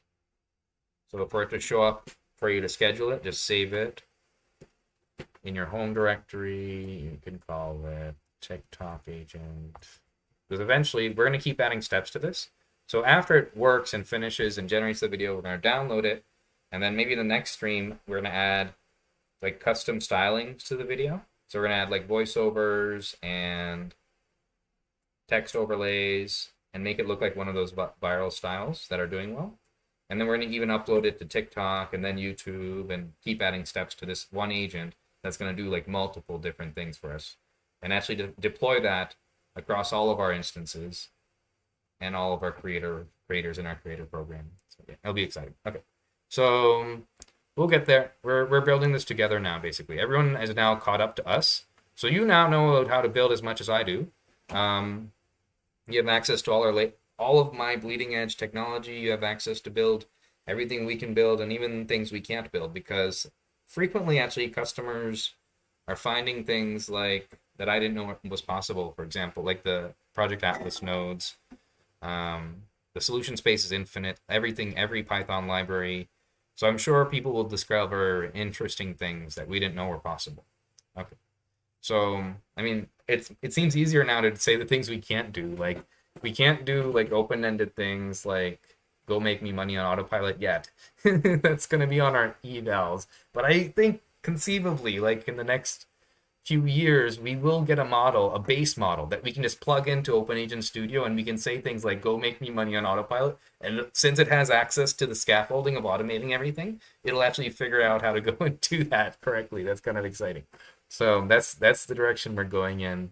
I'm pretty sure that's going to happen. So that's why we're building all this like this, so that it's like an API. It's easy for agents to use themselves. It's all the scaffolding is there to automate any desktop process. And we're getting there. Okay. So let's go back to the last slide. Yeah, this was another long class. Creator program. Cool. Okay. So we'll have an easier way to submit. I think the last class was kind of confusing. Most people didn't understand, but we have a list of people. So basically, the point of the creator program is we're going to automate tracking views with our agents. They're going to scrape and automate for us because we can run them unlimited times and we don't have to do that ourselves. And we're growing organically daily constantly, 10 to 20 subscribers. We're growing faster than ever, faster than our launch month last year, which was 2 weeks after ChatGPT and mostly based on ChatGPT hype. But now the customers who are finding us are actually finding us based on intent because we're like one of the foremost. I think we're the leading agent company. I don't think anyone has the technology we have today. No one else in the world can do video to agents. We can do things that are impossible in every other agent platform. Like other agent platforms didn't spend years building things. And we started first, actually. They copied us, I think. Like most, the only one that might not have copied us was Adept.ai because they started around the same time. But and they're like one of the original authors of like the GPT-3 papers and things. So, but everyone else who started after ChatGPT like basically got on the bandwagon, so they weren't like really innovating, I think. But that's why we did so well. Like I'm pretty sure it's much harder for all the other agent startups. They're not. They had to raise money. Some that raised money had to shut down because they didn't make any money, and we make way more money than startups that raised millions already because we focused on reaching product market fit first. And we somehow bootstrapped our way to that without raising any money. And now we're going to raise money because we're really close to product market fit. So now we're actually growing faster. Like maybe in the next class, I'll show you like some of our growth charts and stuff. The people who are finding us on Google, Perplexity, TikTok, based on intent and actually going to search for these things. And they see, like they're comparing technologies and they're seeing we're doing things no one else does. No one else has like, well, some people are copying semantic targets, but we were literally the first in the world. We can show you GitHub code to prove that. So that's why people are kind of seeking us out. We're growing. My point is we're growing organically, mostly organically. I'm testing some ads now, but mostly organically. And you can get to get like a percentage of that. You can join Cheat Layer basically. You can like get a percentage of that constant growth just by joining our creator program. And this will, if you don't have something, this is if you don't have something to sell. If you have something to sell, your own marketing budget should have the highest ROI. You should be able to make more if you can find like some other thing to sell. But until then, you can actually just sell Cheat Layer and grow MRR. We have affiliates who are making like $2,000 a month still constantly because they advertised us in near the big launch when we were making a lot. So you can grow MRR constantly and then use that as like your funds to fund your startup or whatever product you want to build, and then switch to building your thing once you learn how we do it. So join the creator program. We'll have like a thing in the interactive onboarding to submit your submission. So essentially, to join the creator program, you need to post our video somewhere in your network. Any video on our YouTube works now. We're actually automating verifying these, and we'll have a leaderboard of all the creators based on your best submission every month. And so you can keep submitting and we'll track all of your agents automatically and put who is getting like the best views. And so this will incentivize people to like write better, actually generate good content instead of just like automating spam, like write better prompts, write better copywriting, create better videos. And the people at the top of the list, we're going to incentivize them by giving them rewards like thousands of dollars in cash. We'll have all expense paid flights and trips and Airbnbs to our hackathons. We'll give you upgrades to the product, free access, lifetime access to the product, access to our VIP groups. We'll reward the people who are actually helping us, like the top creators, basically, every month. So it's like if you were an early user, you might remember every month we used to give away white label access for like the top creator. It's the same thing again. But now we can automate at scale in such like a crazy way. It gives me like chills down my spine to think about it. So a lot of exciting stuff are happening. It feels like we've been working on this for years, but it somehow still just feels like we're like just getting started. Like there's so much more exciting things we can do. And this creator program is a big part of that because it helps us like test some of these things. Like multivariate testing at scale is an interesting research path. All research is basically like making bets, and we've been pretty lucky with those bets in the last few years. Like before ChatGPT, I had to like a lot of people were literally arguing with me saying it was a stupid idea to use GPT-3 for automation. Like, why would you ever need to use this? Power Automate does this. Power Automate copied us. It's like someone literally had that conversation with me like a year before ChatGPT was released. They said, "Why would you do this? Power Automate can do this." Well, Power Automate copied this feature. That's why you would do it, because it allows you to fill in the gaps that are impossible in all other tools. That's essentially what we do. So, um, as models improve and get better, those generalized open-ended problems in our evals will be solvable in simple language. So, all right, that's enough talking for today. It's like 2 hours over. Um, so just for the next class, which might happen, the next live stream might happen before next weekend, actually, because if I'm getting to Antler on Monday, submit your landing page, the product that you want to validate. Go look at the last few classes if you don't know what I'm talking about. Because in the next week we're going to launch on Product Hunt, and everyone who submits, we're going to help you launch. We're going to get you a lot of traffic if you launch with us, and if we win, we get two big things if we win.